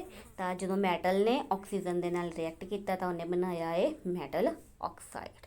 ਇਹ ਸੀ ਮੈਟਲ ਆਕਸਾਈਡ। ਹੁਣ ਜਦੋਂ ਮੈਟਲ ਆਕਸਾਈਡ ਨੇ ਐਸਿਡ ਦੇ ਨਾਲ ਰਿਐਕਟ ਕਰਨਾ ਤਾਂ ਕੀ ਹੋਣਾ, ਜਦੋਂ ਮੈਟਲ ਆਕਸਾਈਡਸ ਐਸਿਡ ਨਾਲ ਰਿਐਕਟ ਕਰਦੇ ਨੇ ਤਾਂ ਉਹ ਕੀ ਕਰਦੇ ਨੇ, ਸਾਲਟ ਬਣਾਉਂਦੇ ਨੇ ਅਤੇ ਵਾਟਰ ਬਣਾਉਂਦੇ ਨੇ। ਜੋ ਪਿੱਛੇ ਹੋ ਰਿਹਾ ਸੀ ਸੇਮ, ਪਿੱਛੇ ਹੋ ਰਿਹਾ ਸੀ ਸਾਲਟ ਬਣਦਾ ਸੀ ਪਲੱਸ ਹਾਈਡਰੋਜਨ ਗੈਸ ਬਣਦੀ ਸੀ, ਨਿਕਲਦੀ ਸੀ ਬਾਹਰ। ਪਰ ਇੱਥੇ ਕੀ ਹੁੰਦਾ ਪਿਆ, ਮੈਟਲ ਆਕਸਾਈਡ ਦੇ ਨਾਲ ਜਦੋਂ ਐਸਿਡ ਰਿਐਕਟ ਕੀਤਾ ਤਾਂ ਸਾਲਟ ਬਣਿਆ ਹੈ ਐਂਡ ਵਾਟਰ ਬਣਿਆ। ਐਗਜ਼ਾਮਪਲ ਦੇਖ ਲੈਂਦੇ ਹਾਂ। ਅਸੀਂ ਕੀ ਕੀਤਾ, ਮੈਟਲ ਆਕਸਾਈਡ ਲਿਆ, ਮੈਟਲ ਆਕਸਾਈਡ ਮਤਲਬ ਕਿ ਅਸੀਂ ਕਾਪਰ ਆਕਸਾਈਡ ਲਿਆ। Cu ਕੀ ਹੈ, ਮੈਟਲ ਹੈ, ਔਰ ਉਹ ਕੀ ਹੈ, ਆਕਸੀਜਨ ਮਿਲਿਆ ਤਾਂ ਮਿਲਿਆ ਕੀ ਬਣਿਆ, ਆਕਸਾਈਡ ਬਣਿਆ। ਤਾਂ ਇਹ ਬਣ ਗਿਆ ਕਾਪਰ ਆਕਸਾਈਡ ਮਤਲਬ ਕਿ ਮੈਟਲ ਆਕਸਾਈਡ। ਨਾਲ ਕੀ ਲਿਆ ਸੀ, ਐਸਿਡ HCl ਲਿਆ, ਹਾਈਡਰੋਕਲੋਰਿਕ ਐਸਿਡ ਲਿਆ। ਜਦੋਂ ਰਿਐਕਸ਼ਨ ਹੋਈ ਦੋਨਾਂ 'ਚ ਕੀ ਹੋਇਆ, ਤਾਂ ਜਿਹੜਾ ਕਾਪਰ ਸੀ HCl ਲੈ ਕੇ ਚਲਾ ਗਿਆ ਬਾਹਰ ਨੂੰ, ਉਹਨੇ ਬਣਾਤਾ ਕਾਪਰ ਕਲੋਰਾਈਡ। ਅਤੇ ਜਿਹੜਾ ਪਿੱਛੇ ਕੀ ਬਚਿਆ ਸੀ H2, 2 H2 ਦੇ ਮੋਲੀਕਿਊਲ, ਇੱਕ ਉਹਦਾ ਮੋਲੀਕਿਊਲ, ਦੋਨਾਂ ਨੇ ਮਿਲ ਕੇ ਕੀ ਬਣਾਤਾ, ਵਾਟਰ। ਆਈ ਹੋਪ ਤੁਹਾਨੂੰ ਕਲੀਅਰ ਹੋ ਗਿਆ ਹੋਏਗਾ ਕੀ ਹੈ। ਇੱਕ ਵਾਰੀ ਮੈਂ ਫਿਰ ਦੱਸ ਦਿੰਦੀ ਹਾਂ। ਦੇਖੋ ਕੀ ਹੋਇਆ, ਕਾਪਰ ਸੀ ਜਿਹੜਾ, copper oxide metal, copper oxide ਕੀ ਹੈ, ਇੱਕ ਮੈਟਲ ਆਕਸਾਈਡ ਹੈ। ਨਾਲ ਕੀ ਲਿਆ ਸੀ, ਐਸਿਡ, ਦੋਵਾਂ ਦੇ ਵਿੱਚ ਰਿਐਕਸ਼ਨ ਹੋਈ। ਰਿਐਕਸ਼ਨ ਹੋਣ ਦੇ ਨਾਲ ਕੀ ਹੋਇਆ, ਜਿਵੇਂ ਕਿ ਇੱਥੇ ਦੱਸਿਆ ਸੀ ਸਾਲਟ ਬਣਨਾ, ਤਾਂ CuCl2 ਬਾਹਰ ਨਿਕਲ ਗਿਆ, ਜਿੰਨੇ ਕੀ ਬਣਾਤਾ ਹੈ ਸਾਲਟ। ਅਤੇ ਪਿੱਛੇ ਕੌਣ ਬਚਿਆ ਸੀ, 2 ਵਾਟਰ ਦੇ ਮੋਲੀਕਿਊਲ ਔਰ ਇੱਕ ਆਕਸੀਜਨ ਦਾ ਮੋਲੀਕਿਊਲ ਬਚਿਆ ਸੀ। ਇਹ ਦੋਨਾਂ ਨੇ ਕੀ ਕੀਤਾ, ਮਿਲ ਕੇ ਵਾਟਰ ਬਣਾਤਾ। ਆਈ ਹੋਪ ਤੁਹਾਨੂੰ ਕਲੀਅਰ ਹੋ ਗਿਆ ਹੋਏਗਾ ਕਿ ਐਸਿਡ ਜਦੋਂ ਮੈਟਲ ਦੇ ਨਾਲ ਰਿਐਕਟ ਕਰਦੇ ਨੇ ਤਾਂ ਕੀ ਬਣਦਾ ਹੈ। ਨੈਕਸਟ ਹੈ acid react with metal carbonates and metal hydrogen carbonates. ਜਦੋਂ ਐਸਿਡ ਨੇ ਮੈਟਲ ਕਾਰਬੋਨੇਟ ਦੇ ਨਾਲ ਜਾਂ ਮੈਟਲ ਹਾਈਡਰੋਜਨ ਕਾਰਬੋਨੇਟ ਨਾਲ ਰਿਐਕਟ ਕਰਨਾ ਹੈ ਤਾਂ ਕੀ ਹੋਣਾ ਹੈ। ਤਾਂ ਜਦੋਂ ਐਸਿਡ ਨੇ ਮੈਟਲ ਕਾਰਬੋਨੇਟ ਦੇ ਨਾਲ ਜਾਂ ਮੈਟਲ ਹਾਈਡਰੋਜਨ ਕਾਰਬੋਨੇਟ ਨਾਲ ਰਿਐਕਟ ਕਰਨਾ ਹੈ ਤਾਂ ਕੀ ਹੁੰਦਾ ਹੈ, ਸਾਲਟ ਬਣਦਾ ਹੈ, ਕਾਰਬਨ ਡਾਈਆਕਸਾਈਡ ਹੁੰਦੀ ਹੈ ਔਰ ਵਾਟਰ ਬਣਦਾ ਹੈ। एग्जाम्पल देख लें असी। सब तो पहला असी लेने मैटल कार्बोनेट। Na2 की है, सोडियम की है मैटल है और CO3 की है कार्बोनेट है। तो असी मैटल कार्बोनेट लई, ठीक है, मैटल कार्बोनेट लई इत्थे सॉलिड फॉर्म दे विच लई। प्लस असी की लिया एसिड लिया HCl। दोवां दे विच रिएक्शन हुई। रिएक्शन की हुई हुण देख लो, जिहड़ा आ साडे को सी Na2CO3 इन्हें टुटना ही दो पार्ट्स दे विच। किहड़े दो पार्ट्स दे विच टुटिया ये टुटिया से साडे कोल Na2 पॉजिटिव तां CO3 नैगेटिव, ये वाले दो पार्ट्स दे विच टुटिया। HCl सी, इन्हें भी दो पार्ट्स दे विच टुटना ही, ते इन्हें की टुटिया H, एक आदे दो पार्ट दे विच टुटिया H पॉजिटिव दे विच एंड दूसरा की सी Cl नैगेटिव दे विच, ठीक है। तो हुण होया कि बेसिकली जो ये दो पार्ट्स दे टुटे तो आ जिहड़ा सी सोडियम Na2 सी, जिहड़ा 2 पॉजिटिव Cl नैगेटिव दे नूं लैके चला गया ते इन्हें बनाता सोडियम क्लोराइड, ठीक है। और पिछे की बचिया साडे कोल, हुण साडे कोल बचिया है H पॉजिटिव और CO3 नैगेटिव। हुण की होया, दो सी ना, तो दो दे विच टुटे। तो आ जिहड़े दो H पॉजिटिव इहदी एक ऑक्सीजन नूं लैके चले गए। CO3 सी, एक मिनट देखो लेके दिखानी आ। CO3 सी जिहड़ा उन्हें की किया, अपनी एक ऑक्सीजन नूं लॉस करता, एक ऑक्सीजन नूं असीं कह सकते हैं बाहर कढ़ता। तो उहदे को की रह गया CO2, उको रह गई कार्बन। तो जी कोई एक ऑक्सीजन लॉस हुई सी, ओके देखो गई H कोल, ये हाइड्रोक्लोरिक एसिड के जोड़े H ने, ये एक H नूं लिया तो की बनाता वाटर। पता लगा किद्दां बनिया? तो ये सी कि मैटल कार्बोनेट जो एसिड नाल रिएक्ट करता है तो की बनता है NaCl साल्ट बनता है, H2O वाटर निकल जाता है, प्लस कार्बन डाइऑक्साइड गैस निकल जाती है। मैं एक बार फिर रिपीट कर दिंदी हाँ इस प्रोसैस नूं। की होया इस प्रोसैस दे विच Na2 पॉजिटिव ते CO3 नैगेटिव ने दो पार्ट्स दे विच डिवाइड करना सी, Na2 पॉजिटिव और CO3 नैगेटिव दे विच। HCl भी दो पार्ट्स दे विच डिवाइड करदा, H पॉजिटिव ते Cl नैगेटिव दे विच। हुण की होया, Na2 पॉजिटिव Cl नैगेटिव दे पार्ट नूं लैके चला गया और चला गया तो की बन गया, इन्हां दोनां नूं सोडियम क्लोराइड बन गया। जो ने सोडियम क्लोराइड बनाता तो पिछे कौन बचिया, CO3 बचिया, CO3 नैगेटिव बचिया ते सॉरी दूसरा बचिया H पॉजिटिव बचिया। तो CO3 ने की किया, अपनी एक ऑक्सीजन नूं लॉस करता ते बन गई कार्बन डाइऑक्साइड। ते जिहड़ा साडे को एक दो H पॉजिटिव बचे सी, और दो H पॉजिटिव आ जिहड़ी लॉस हुई सी ऑक्सीजन, उहदे नाल जाके मिल के की बन गया वाटर। आई होप तुहानूं क्लीयर हो गया होगा कि मैटल कार्बोनेट दे नाल जदों एसिड रिएक्ट करते हैं तो की हुंदा है। नैक्सट हुण देखांगे असीं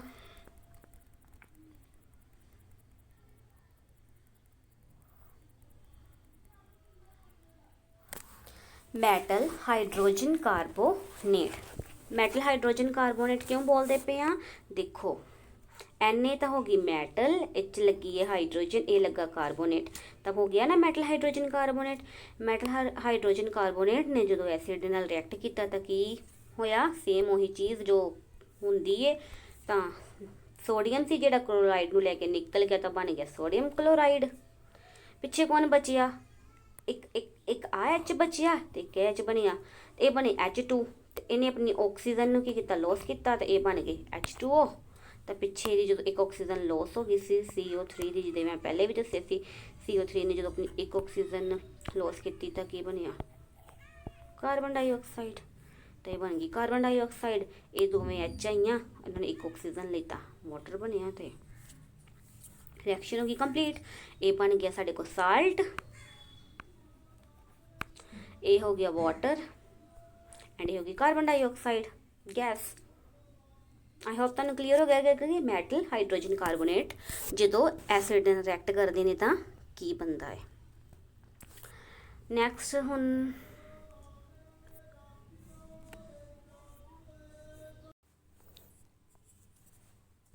ਹੁਣ ਅਸੀਂ ਕਰਾਂਗੇ ਕੈਮੀਕਲ ਪ੍ਰੋਪਰਟੀਜ਼ ਆਫ ਬੇਸ। ਪਹਿਲਾ ਹੈ ਬੇਸ ਰਿਐਕਟ ਵਿਦ ਮੈਟਲ। ਜਦੋਂ ਬੇਸ ਨੇ ਮੈਟਲ ਦੇ ਨਾਲ ਰਿਐਕਟ ਕਰਨਾ ਹੈ ਤਾਂ ਕੀ ਹੋਣਾ? ਕਹਿੰਦੇ base react with some metals to produce hydrogen gas. ਜਦੋਂ ਬੇਸ ਮੈਟਲ ਦੇ ਨਾਲ ਰਿਐਕਟ ਕਰਦਾ ਤਾਂ ਕੀ ਕਰਦਾ? ਹਾਈਡਰੋਜਨ ਗੈਸ ਨਿਕਲਦੀ ਹੈ ਬਾਹਰ ਨੂੰ। ਦੇਖੋ ਅਸੀਂ ਲਿਆ ਜ਼ਿੰਕ ਜੋ ਕਿ ਮੈਟਲ ਹੈ, ਐਂਡ NaOH ਲਿਆ ਕੀ ਹੈ? ਸੋਡੀਅਮ ਹਾਈਡਰੋਆਕਸਾਈਡ ਜੋ ਕਿ ਬੇਸ ਹੈ। ਦੋਵਾਂ ਦੀ ਰਿਐਕਸ਼ਨ ਕਰਵਾਈ ਆਪਸ ਦੇ ਵਿੱਚ ਤਾਂ ਕੀ ਬਣਿਆ? ਸੋਡੀਅਮ ਜ਼ਿੰਕੇਟ ਬਣ ਗਿਆ ਜੋ ਕਿ ਵੇ ਇੱਕ ਸਾਲਟ ਹੈ, ਐਂਡ ਨਾਲ ਬਾਹਰ ਕੀ ਨਿਕਲਿਆ? Hydrogen gas. ਨੈਕਸਟ ਹੈ ਬੇਸ ਰਿਐਕਟ ਵਿਦ ਸਾਲਟਸ। ਜਦੋਂ ਬੇਸ ਨੇ ਸਾਲਟ ਦੇ ਨਾਲ ਰਿਐਕਟ ਹੋਣਾ ਤਾਂ ਕੀ ਹੁੰਦਾ? ਕਹਿੰਦੇ ਜਦੋਂ ਜਿਹੜੇ ਸਾਲਟ ਨੇ ਬੇਸ ਦੇ ਨਾਲ ਰਿਐਕਟ ਕਰਦੇ ਨੇ, ਜਿਵੇਂ ਕੋਪਰ, ਆਇਰਨ, ਇਹਨਾਂ ਨੇ ਜਦੋਂ ਇਹ ਜਿਹੜੇ ਸਾਲਟਸ ਨੇ ਜਦੋਂ ਬੇਸ ਦੇ ਨਾਲ ਰਿਐਕਟ ਕਰਨਾ ਹੈ ਤਾਂ ਇਹਨਾਂ ਨੇ ਇਨਸੋਲੂਬਲ ਮੈਟਲ ਹਾਈਡਰੋਆਕਸਾਈਡ ਬਣਾਉਣੇ ਨੇ। ਇਹਨਾਂ ਨੇ ਕੀ ਕਰਨਾ ਹੈ? ਸਾਲਟਸ ਨੇ ਜਦੋਂ ਬੇਸ ਦੇ ਨਾਲ ਰਿਐਕਟ ਕਰਨਾ ਹੈ ਤਾਂ ਮੈਟਲ ਹਾਈਡਰੋਆਕਸਾਈਡਸ ਬਣਾਉਣੇ ਨੇ ਜਿਹੜੇ ਕਿ ਇਨਸੋਲੂਬਲ ਹੁੰਦੇ ਨੇ, ਸੋਲੂਬਲ ਨਹੀਂ ਹੁੰਦੇ ਨੇ। ਠੀਕ ਹੈ, ਕੀ ਸੀ? ZnSO4 ਲਿਆ ਜੋ ਕਿ ਕੀ ਹੈ? ਸਾਲਟ ਹੈ, ਐਂਡ ਇਹਨੂੰ ਕਾਹਦੇ ਨਾਲ ਰਿਐਕਟ ਕਰਵਾਇਆ? NaOH ਦੇ ਨਾਲ, ਸੋਡੀਅਮ ਹਾਈਡਰੋਆਕਸਾਈਡ ਦੇ ਨਾਲ। ਦੋਵਾਂ ਨੇ ਰਿਐਕਸ਼ਨ ਕੀਤੀ ਆਪਸ ਦੇ ਵਿੱਚ, ਕੀ ਬਣ ਗਿਆ? ਇਨਸੋਲੂਬਲ ਸਾਲਟ। ਇਨਸੋਲੂਬਲ ਸਾਲਟ ਬਣ ਗਿਆ। ਸਾਲਟ ਕੀ ਬਣਿਆ? ਇਹ ਜ਼ਿੰਕ ਹਾਈਡਰੋਆਕਸਾਈਡ ਬਣ ਗਿਆ। ZnC ਮੈਟਲ ਔਰ OH2 ਕੀ ਸੀ? ਹਾਈਡਰੋਆਕਸਾਈਡ, ਤੇ ਬਣ ਗਿਆ ਇਨਸੋਲੂਬਲ ਜ਼ਿੰਕ ਹਾਈਡਰੋਆਕਸਾਈਡ। ਨੈਕਸਟ ਹੈ ਐਸਿਡ ਰਿਐਕਟ ਵਿਦ ਬੇਸ। ਜਦੋਂ ਐਸਿਡ ਔਰ ਬੇਸ ਆਪਸ ਦੇ ਵਿੱਚ ਕੀ ਕਰਦੇ ਨੇ? ਰਿਐਕਟ ਕਰਦੇ ਨੇ ਤਾਂ ਕੀ ਹੁੰਦਾ? ਕਹਿੰਦੇ ਜਦੋਂ ਐਸਿਡ ਤੇ ਬੇਸ ਆਪਸ 'ਚ ਰਿਐਕਟ ਕਰਦੇ ਨੇ ਨਾ ਤਾਂ ਰਿਐਕਸ਼ਨ ਤੋਂ ਬਾਅਦ ਕੀ ਬਣਦਾ? ਸਾਲਟ ਤੇ ਵਾਟਰ ਬਣਦਾ। ਜਦੋਂ ਸਾਲਟ ਤੇ ਵਾਟਰ ਬਣਦਾ ਤਾਂ ਇਸ ਕੈਮੀਕਲ ਰਿਐਕਸ਼ਨ ਨੂੰ ਅਸੀਂ ਕੀ ਕਹਿੰਦੇ ਹਾਂ? ਨਿਊਟਰਲਾਈਜੇਸ਼ਨ ਰਿਐਕਸ਼ਨ। ਐਗਜ਼ਾਮਪਲ ਦੇਖੋ, HCl ਕੀ ਸੀ? ਐਸਿਡ ਸੀ,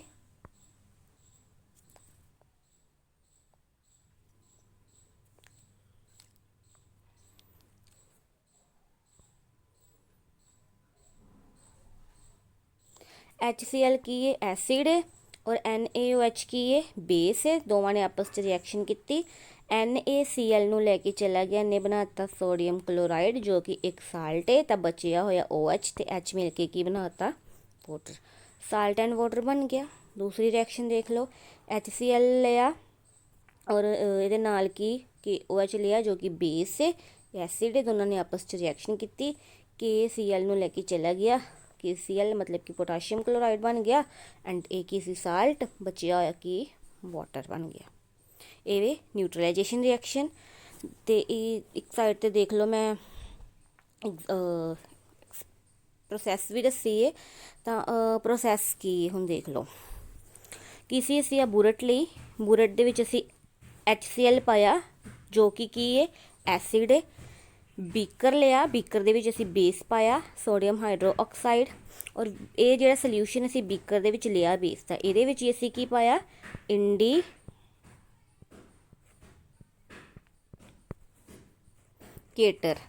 ਇੰਡੀਕੇਟਰ ਪਾਇਆ, ਔਰ ਉਹ ਇੰਡੀਕੇਟਰ ਕਿਹੜਾ ਹੈ? ਫਿਨੋਲਫਿਥੇਲਾਈਨ। ਫਿਨੋਲਫਿਥੇਲਾਈਨ ਨਾਮ ਦਾ ਇੰਡੀਕੇਟਰ ਅਸੀਂ ਇਹਦੇ 'ਚ ਪਾਇਆ। ਇੰਡੀਕੇਟਰ ਪਾਇਆ ਤੇ ਬੇਸ ਪਾਇਆ। ਬੁਰਟ ਦੇ ਵਿੱਚ HCl ਸੀ, ਐਸਿਡ। ਡਰੋਪ ਵਾਈਜ਼ ਅਸੀਂ ਸਵੋਲਵ ਦੀ ਹੈਲਪ ਦੇ ਨਾਲ ਕੀ ਕੀਤਾ? ਇਸ ਨੂੰ ਇਹਦੇ ਵਿੱਚ ਅਲੋ ਕੀਤਾ ਕਿ ਉਹ ਇਹਦੇ ਵਿੱਚ ਆਉਣਾ ਸ਼ੁਰੂ ਹੋਏ। ਫਿਰ ਅਸੀਂ ਜਿਹੜਾ ਬੀਕਰ ਦੇ ਵਿੱਚ ਸਾਡੇ ਕੋਲ ਜੋ ਵੀ ਸੋਲਿਊਸ਼ਨ ਸੀ ਉਹਨੂੰ ਸ਼ੇਕ ਕਰਨਾ ਸ਼ੁਰੂ ਕੀਤਾ। ਜੋ ਸ਼ੇਕ ਕਰਨਾ ਸ਼ੁਰੂ ਕੀਤਾ ਤਾਂ ਐਸਿਡ ਤੇ ਬੇਸ ਆਪਸ 'ਚ ਮਿਕਸ ਹੋਣੇ ਸ਼ੁਰੂ ਹੋ ਗਏ। ਹੁਣ ਜਦੋਂ ਅਸੀਂ ਬੀਕਰ ਦੇ ਵਿੱਚ ਸੋਲਿਊਸ਼ਨ ਲਿਆ ਸੀ, ਜਦੋਂ ਅਸੀਂ ਫਿਨੋਲਫਿਥੇਲਾਈਨ ਦੀਆਂ ਡਰੋਪਸ ਪਾਈਆਂ ਤਾਂ ਸੋਲਿਊਸ਼ਨ ਦਾ ਕਲਰ ਕੀ ਹੋ ਗਿਆ? ਪਿੰਕ। ਸੋਲਿਊਸ਼ਨ ਦਾ ਕਲਰ ਪਿੰਕ ਹੋ ਗਿਆ। ਹੁਣ ਅਸੀਂ ਐਸਿਡ ਨੂੰ ਡਰੋਪ ਵਾਈਜ਼ ਬੀਕਰ 'ਚ ਪਾ ਰਹੇ ਹਾਂ, ਸੋਲਿਊਸ਼ਨ ਨੂੰ ਹਿਲਾਈ ਜਾ ਰਹੇ ਹਾਂ, ਤਾਂ ਲਾਸਟ ਤੇ ਜਾ ਕੇ ਰਿਐਕਸ਼ਨ ਹੋ ਜਾਂਦੀ। ਤੇ ਰਿਐਕਸ਼ਨ ਹੋਣ ਤੋਂ ਬਾਅਦ ਕੀ ਹੁੰਦਾ? ਜਿਹੜਾ ਸੋਲਿਊਸ਼ਨ ਦਾ ਕਲਰ ਪਿੰਕ ਹੁੰਦਾ ਹੈ ਉਹ ਪਿੰਕ ਟੂ ਕੀ ਕਾਹਦੇ ਵਿੱਚ ਚੇਂਜ ਹੋ ਜਾਂਦਾ? ਕਲਰਲੈਸ ਦੇ ਵਿੱਚ। ਪਿੰਕ ਟੂ ਕਾਹਦੇ ਵਿੱਚ ਚੇਂਜ ਹੋ ਜਾਂਦਾ, ਕਲਰਲੈਸ ਦੇ ਵਿੱਚ, ਕਲਰਲੈਸ ਸੋਲਿਊਸ਼ਨ ਬਣ ਜਾਂਦਾ ਹੈ। ਹੁਣ ਇਹ ਕਲਰਲੈਸ ਸੋਲਿਊਸ਼ਨ ਜਿਹੜਾ ਸਾਨੂੰ ਮਿਲਿਆ ਤਾਂ ਇਹਦੇ 'ਚ ਕੀ ਹੈ, ਸਾਲਟ ਹੈ ਤੇ ਬਾਕੀ ਕੀ ਹੈ, ਵਾਟਰ ਹੈ। ਔਰ ਇਹ ਪ੍ਰੋਸੈਸ ਨੂੰ ਅਸੀਂ ਬੋਲਦੇ ਹਾਂ ਨਿਊਟਰਲਾਈਜੇਸ਼ਨ ਪ੍ਰੋਸੈਸ।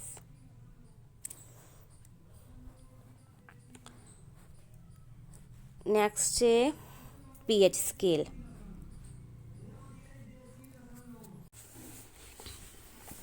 ਪੀਐਚ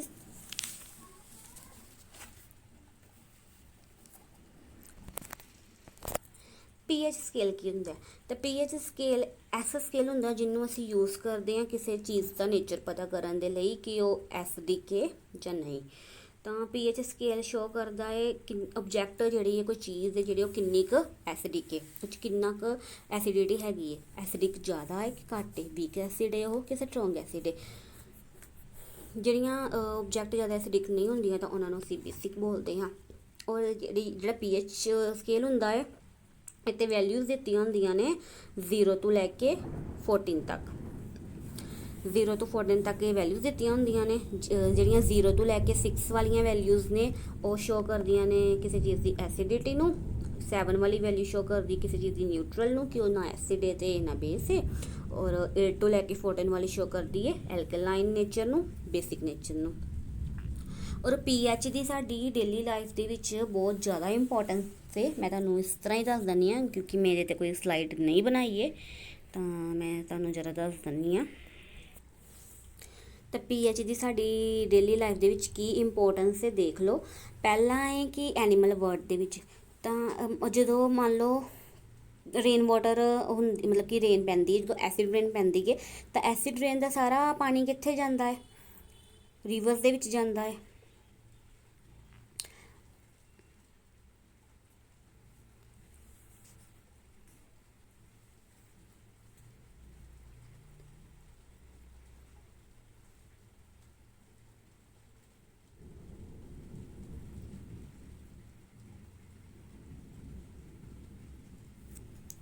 ਹਾਂ ਤਾਂ ਪਹਿਲੀ ਹੈ ਕਿ ਜਦੋਂ ਜਿਹੜਾ ਪਾਣੀ ਰੇਨ ਵਾਟਰ ਹੈ, ਰੇਨ ਵਾਟਰ ਜਿਹੜਾ ਰਿਵਰਸ ਵਗੈਰਾ ਦੇ ਵਿੱਚ ਜਾਂਦਾ ਅਤੇ ਜਦੋਂ ਐਸਿਡ ਰੇਨ ਹੁੰਦੀ ਹੈ, ਐਸਿਡ ਰੇਨ ਕੀ ਹੁੰਦੀ ਜਦੋਂ ਰੇਨ ਦੀ ਜਿਹੜੀ ਪੀਐਚ ਹੈ 7.0 ਤੋਂ 7.0 ਟੂ 5.6 ਹੁੰਦੀ ਹੈ।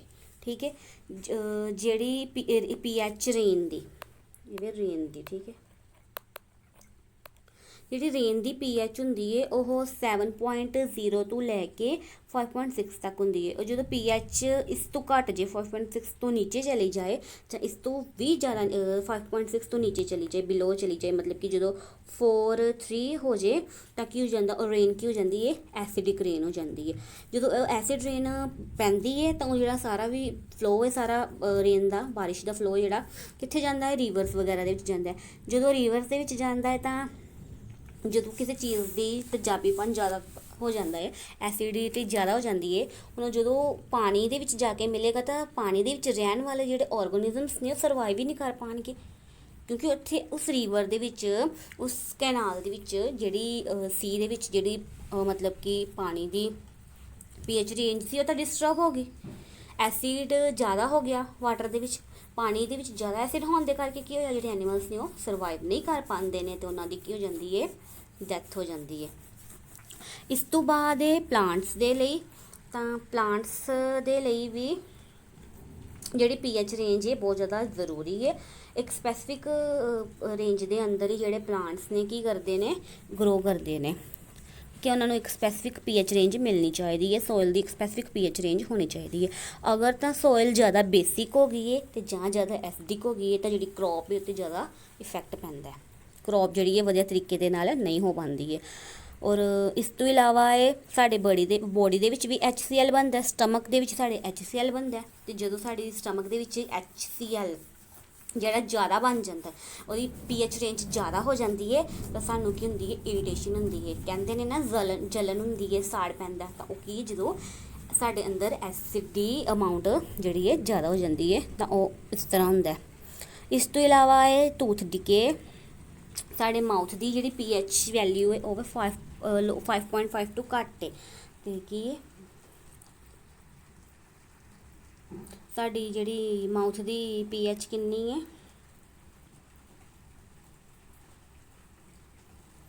5.5 तो की है लो होंगी है। तो जो 5 सॉरी साड़ी जी माउथ की pH होंगी है 5.5 होंगी है। ठीक है, जो 5.5 तो बिलो चली जाती है लोअर चली जाती है तो साढ़े जोड़े माउथ के क्या टूथ डिके होना शुरू हो जाता है, दंद सड़ने शुरू हो जाते हैं। तो जोड़े साढ़े जोड़े टीथ ने साढ़े कैल्शियम फॉस्फेट के बने होंगे ने, जोड़ा कि हार्डेस्ट सबस्टांस होंगे साड़ी बॉडी का, ये वाटर के सोलबल नहीं होंगे है। पर जो pH माउथ की खराब घट जाती है 5.5 तो घट जाती है तो की होंगे साढ़े जी टूथ डिके होनी शुरू हो जाती है, जी फॉस्फेट की कैल्शियम फॉस्फेट की जी लेयर होंगी है तो वो खुरनी शुरू हो जाती है तो साढ़े दंद जोड़े खराब हो जाते हैं। तो इस तरह जी pH है वो साड़ी डेली लाइफ के जो बहुत ज़्यादा इंपोर्टेंस दे। नैक्सट है हुण तक असी एसिड पढ़ लिया, बेस पढ़ लिया, हुण असी पढ़ांगे साल्ट। साल्ट की होंदे ने, साल्ट आयनिक सबस्टांस होंदे ने जिहड़े किद्दां बनदे ने साल्ट्स की होंदे ने आयनिक सबस्टांस होंदे ने जिहड़े किद्दां बनदे ने जो एसिड ते बेस का रिएक्शन होंदा उदों बनदे ने, जिहड़ा कि असीं न्यूट्रलाइजेशन रिएक्शन दे विच पढ़ चुके हैं कि एसिड और बेस आपस च रिएक्ट करते हैं तो साल्ट बनता ते पानी बनता, तो साल्ट उही है। सब तो पहला असीं देखते हैं साल्ट दी टाइप्स देखांगे। तो सब तो पहला कॉमन साल्ट जिन्होंने असीं बोलते हैं सोडियम क्लोराइड, ये यूज़ देख लो। ये जो कॉमन साल्ट है काहदे लई यूज़ करदा है, असीं फूड दे विच यूज़ करदे हैं टेस्टी बनाने दे लई अपनी मर्जी के मुताबिक कि सानूं किन्ना क खाना किन्ना क नहीं। उस तो बाद असीं इनू साल्ट नूं यूज़ करदे हैं चीज़ां नूं प्रिजर्व करन दे लई, प्रिजर्वेटिव्स करन दे लई, लंबे समय तक उन्होंने प्रिजर्व करने के लिए बचा के रखने के लिए, जिवें कि असीं अचार वगैरह दे विच नमक पाने आ उन्होंने लंबे समय तक बचाए रखने के लिए। इस तो इलावा असीं इनू यूज़ करते हैं सोप ते पोर्ट्रेट इंडस्ट्री दे विच। ठीक है, और इस तो इलावा असीं इनू यूज़ करते हैं ब्लीचिंग पाउडर HCl ते वॉशिंग सोडा वगैरह बनाने के लिए भी इनू असीं यूज़ करते हैं। चलो हुण असीं देखते हैं साल्ट दीयां अगलियां टाइप्स।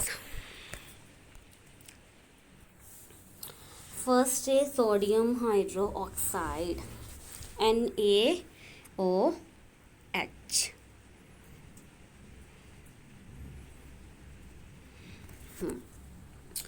फर्स्ट है सोडियम हाइड्रो ऑक्साइड, जिद्दां कि मैं दस्सिया सी कि कॉमन साल्ट नूं असीं यूज़ करते हैं काफ़ी चीज़ां बनाने लई। तां देख लो कि ये सब तो पहले कि असीं कॉमन साल्ट लिया, सोडियम क्लोराइड लिया, ठीक है, कि उस फॉर्म दे विच लिया, उन्होंने वाटर लिया, दोवां नूं मिक्स किया तो रिएक्शन हुई कि बन गया सोडियम हाइड्रोक्साइड बन गया, नाल की बाहर निकलिया क्लोरीन गैस निकली तो हाइड्रोजन गैस निकली। उस तो बाद असीं ब्लीचिंग पाउडर बनाने के लिए यूज़ करते हैं। ब्लीचिंग पाउडर का फार्मूला है CaOCl2। ब्लीचिंग पाउडर किद्दां बनता है तो असीं बहुत ही ईजी वे इहदे नाल बना सकते हैं। की कीता असीं स्लेक्ड लाइम वाटर लिया CaOH2 स्लेक्ड लाइम वाटर लिया, प्लस इच क्लोरीन गैस नूं असीं जदों पास करवाया रिएक्शन हुई, क्लोरीन गैस पास हुई रिएक्शन हुई तो की होया कैल्शियम ऑक्सी क्लोराइड बन गया। C ते कैल्शियम, O ते ऑक्सी ते Cl2 chloride, calcium oxy chloride बन गया तो नाल की निकलिया वाटर। तो कैल्शियम ऑक्सी क्लोराइड की है बेसिकली कैल्शियम ऑक्सी क्लोराइड ही की है ब्लीचिंग पाउडर है। कैल्शियम ऑक्सी क्लोराइड नूं ही असीं बोलते हैं ब्लीचिंग पाउडर। किद्दां बनिया है देख लो फिर एक बारी। स्लेक्ड लाइम वाटर लिया, और जो असीं क्लोरीन गैस नूं पास करवाया, पास करवाने तो बाद की होया कैल्शियम ऑक्सी क्लोराइड बन जाता है तो वाटर बाहर निकल जाता है। यूज़ कित्थे करते हैं इहनूं असीं यूज़ करते हैं पेपर ते textile industry they which water नूं डिसइनफैक्ट करन दे लई, वाटर नूं जर्म फ्री बनाने दे लई, और इस तो इलावा असीं इहनूं क्लोरोफॉर्म बनाने दे लई भी यूज़ करते हाँ।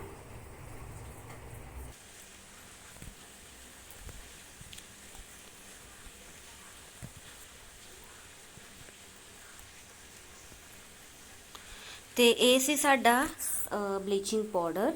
नैक्सट असीं करांगे ਵਾਸ਼ਿੰਗ ਸੋਡਾ। ਵਾਸ਼ਿੰਗ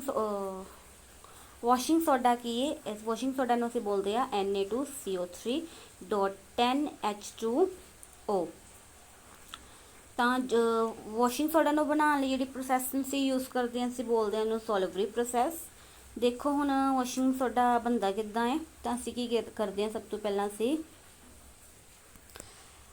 ਅਸੀਂ ਇੱਕ ਅਮੋਨੀਕਲ ਬ੍ਰਾਈਨ ਸੋਲਿਊਸ਼ਨ ਲੈਂਦੇ ਹਾਂ। ਅਮੋਨੀਕਲ ਬ੍ਰਾਈਨ ਮਤਲਬ ਕਿ ਅਸੀਂ ਅਮੋਨੀਕਲ ਬ੍ਰਾਈਨ ਸੋਲਿਊਸ਼ਨ ਲੈਂਦੇ ਹਾਂ, ਮਤਲਬ ਕਿ ਅਸੀਂ ਸੋਡੀਅਮ ਕਲੋਰਾਈਡ ਪਲੱਸ ਵਾਟਰ ਦਾ ਬਣਿਆ ਹੋਇਆ ਸੋਲਿਊਸ਼ਨ ਲੈਂਦੇ ਹਾਂ, ਜਿਹਨੂੰ ਅਸੀਂ ਬ੍ਰਾਈਨ ਸੋਲਿਊਸ਼ਨ ਬੋਲਦੇ ਹਾਂ। ਇਸ ਸੋਲਿਊਸ਼ਨ ਨੂੰ ਅਸੀਂ ਦੇ ਵਿੱਚੋਂ ਪਾਸ ਕਰਵਾਉਂਦੇ ਹਾਂ carbon dioxide gas. Carbon dioxide gas pass ਕਰਵਾਉਂਦੇ ਹਾਂ ਔਰ ਨਾਲ ਹੀ ਇਸ ਵਿੱਚ ਪਾਉਂਦੇ ਹਾਂ ਅਮੋਨੀਆ ਪਾਉਂਦੇ ਹਾਂ। ਔਰ ਜਦੋਂ ਇਹ ਸਭ ਕੁਛ ਕਰ ਲੈਂਦੇ ਹਾਂ ਤਾਂ ਇਹ ਰਿਐਕਸ਼ਨ ਹੋਣ ਤੋਂ ਬਾਅਦ ਬਣਦਾ ਸਾਡੇ ਕੋਲ ਅਮੋਨੀਅਮ ਕਲੋਰਾਈਡ ਤੇ ਸੋਡੀਅਮ ਬਾਈਕਾਰਬੋਨੇਟ। ਠੀਕ ਹੈ, ਕੀ ਕੀਤਾ ਅਸੀਂ ਬ੍ਰਾਈਨ ਸੋਲਿਊਸ਼ਨ ਲਿਆ, ਉਹ 'ਚ ਕਾਰਬਨ ਡਾਈਆਕਸਾਈਡ ਗੈਸ ਪਾਸ ਕਰਵਾਈ ਤੇ ਨਾਲ ਹੀ ਅਸੀਂ ਅਮੋਨੀਅਮ ਵੀ ਯੂਜ਼ ਕੀਤਾ। ਤੇ ਜਦੋਂ ਰਿਐਕਸ਼ਨ ਹੋਈ ਤਾਂ ਬਣਿਆ ਅਮੋਨੀਅਮ ਕਲੋਰਾਈਡ, ਨਾਲ ਕੀ ਬਣਿਆ ਸੋਡੀਅਮ ਬਾਈਕਾਰਬੋਨੇਟ। ਹੁਣ ਸੈਕਿੰਡ ਸਟੈਪ ਦੇ ਵਿੱਚ ਕੀ ਕਰਦੇ ਹਾਂ ਅਸੀਂ, ਜਿਹੜਾ ਸੋਡੀਅਮ ਸਾਡੇ ਕੋਲ ਬਾਈਕਾਰਬੋਨੇਟ ਬਣਿਆ ਹੈ ਇਹਨੂੰ ਅਸੀਂ ਫਰਦਰ ਕੀ ਕਰਦੇ ਹਾਂ, ਹੀਟ ਕਰਦੇ ਹਾਂ। ਇੱਥੇ ਮੈਂ ਹੀਟ ਦਾ ਨਿਸ਼ਾਨ ਪਾਉਣਾ ਨਹੀਂ ਭੁੱਲ ਗਈ ਹਾਂ, ਤਾਂ ਇਸ ਤਰ੍ਹਾਂ ਇੱਦਾਂ ਆਉਣਾ ਹੀਟ ਦਾ ਨਿਸ਼ਾਨ।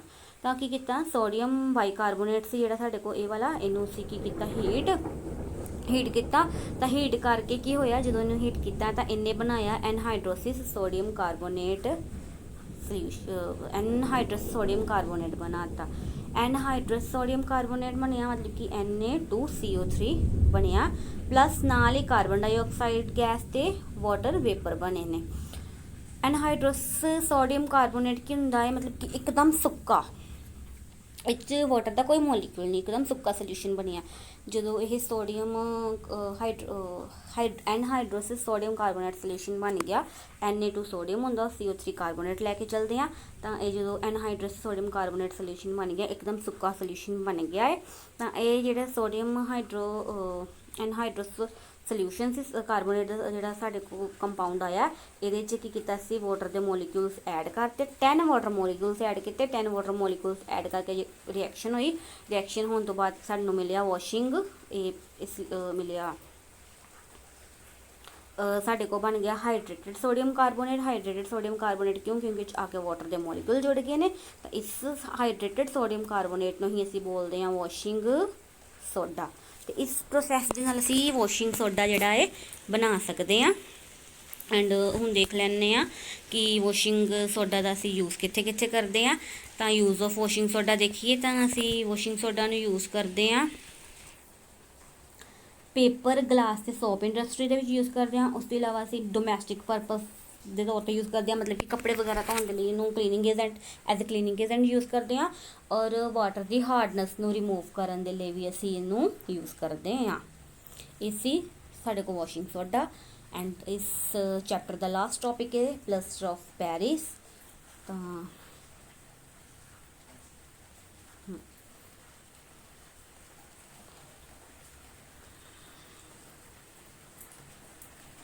ਲਾਸਟ ਟੋਪਿਕ ਹੈ plaster of Paris. Plaster of Paris ਕੀ ਹੁੰਦਾ ਹੈ ਕਿ ਜਦੋਂ ਅਸੀਂ ਜਿਪਸਮ ਨੂੰ ਹੀਟ ਕਰਦੇ ਹਾਂ 373 ਕੈਲਸੀਅਸ ਟੈਂਪਰੇਚਰ 'ਤੇ, ਤਾਂ ਇਹ ਚੇਂਜ ਕਰ ਜਾਂਦਾ ਹੈ ਕੈਲਸ਼ੀਅਮ ਸਲਫੇਟ ਹੈਮੀਹਾਈਡਰੇਟ ਦੇ ਵਿੱਚ। ਔਰ ਇਹ ਜਿਹੜਾ ਕੈਲਸ਼ੀਅਮ ਸਲਫੇਟ ਹੈਮੀਹਾਈਡਰੇਟ ਬਣਿਆ, ਇਹਨੂੰ ਹੀ ਅਸੀਂ ਪਲਸਟਰ ਆਫ ਪੈਰਿਸ ਕਹਿੰਦੇ ਹਾਂ। ਕੀ ਸੀ, ਜਿਪਸਮ ਸੀ। ਜਿਪਸਮਸ ਨੂੰ ਅਸੀਂ ਹੀਟ ਕੀਤਾ 373 ਕੇ ਟੈਂਪਰੇਚਰ 'ਤੇ। ਹੀਟ ਕਰਨ ਤੋਂ ਬਾਅਦ ਇਹਨੇ ਬਣਾਤੀ ਇੱਕ ਚੀਜ਼, ਜਿਹੜੀ ਉਸ ਚੀਜ਼ ਨੂੰ ਅਸੀਂ ਬੋਲਿਆ ਕੈਲਸ਼ੀਅਮ ਸਲਫੇਟ ਹੈਮੀਹਾਈਡਰੇਟ। ਕੈਲਸ਼ੀਅਮ ਹੈਮੀਹਾਈਡਰੇਟ ਨੂੰ ਅਸੀਂ ਬੋਲਦੇ ਹਾਂ ਪਲਸਟਰ ਆਫ ਪੈਰਿਸ। ਤੇ ਨਾਲ ਕੀ ਹੈ, ਵਾਟਰ ਦਾ ਮੋਲੀਕਿਊਲ ਨਿਕਲੇ, ਹਾਫ ਵਾਟਰ ਦਾ ਮੋਲੀਕਿਊਲ ਨਿਕਲਿਆ। ਇਹ ਚੀਜ਼ ਕੁਛ ਇਸ ਤਰੀਕੇ ਨਾਲ ਸੀ, ਇਹ ਵਾਲੀ ਚੀਜ਼ 1 ਔਰ 1/2H2O ਇਸ ਤਰੀਕੇ ਨਾਲ। ਔਰ ਅਗਰ ਅਸੀਂ ਪਲਸਟਰ ਆਫ ਪੈਰਿਸ ਦੇ ਯੂਜ਼ ਦੇਖੀਏ ਤਾਂ ਪਲਸਟਰ ਆਫ ਪੈਰਿਸ ਨੂੰ ਅਸੀਂ ਯੂਜ਼ ਕਰਦੇ ਹਾਂ ਟੋਇਜ਼ ਬਣਾਉਣ ਦੇ ਲਈ, ਸਟੈਚੂ ਵਗੈਰਾ ਬਣਾਉਣ ਦੇ ਲਈ, ਕੁਝ ਹੋਰ ਡੈਕੋਰੇਟਿਵ ਮਟੀਰੀਅਲ ਬਣਾਉਣ ਦੇ ਲਈ ਯੂਜ਼ ਕਰਦੇ ਹਾਂ।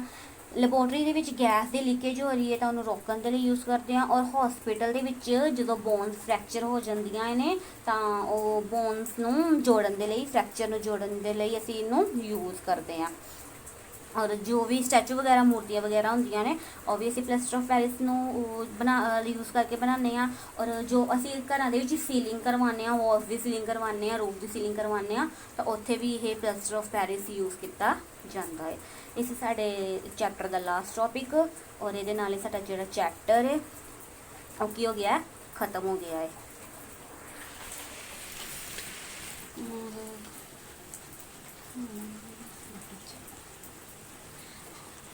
तो ਜਿਹੜਾ ਇੱਕ ਚੀਜ਼ ਹੋਰ, ਜਿਹੜਾ ਪਲਸਟਰ ਆਫ ਪੈਰਿਸ ਹੈ ਉਹਨੂੰ ਕੀ ਹੈ, ਮੋਇਸਚਰ ਪ੍ਰੂਫ ਕੰਟੇਨਰ ਦੇ ਵਿੱਚ ਰੱਖਦੇ ਹਾਂ ਅਸੀਂ। ਇਹਦੇ ਨਾਲ ਹੀ ਸਾਡਾ ਟੌਪਿਕ ਜਿਹੜਾ ਹੈ ਐਸਿਡ ਬੇਸ ਐਂਡ ਸਾਲਟਸ ਚੈਪਟਰ ਪੂਰਾ ਕੰਪਲੀਟ ਹੋ ਗਿਆ ਹੈ। ਔਰ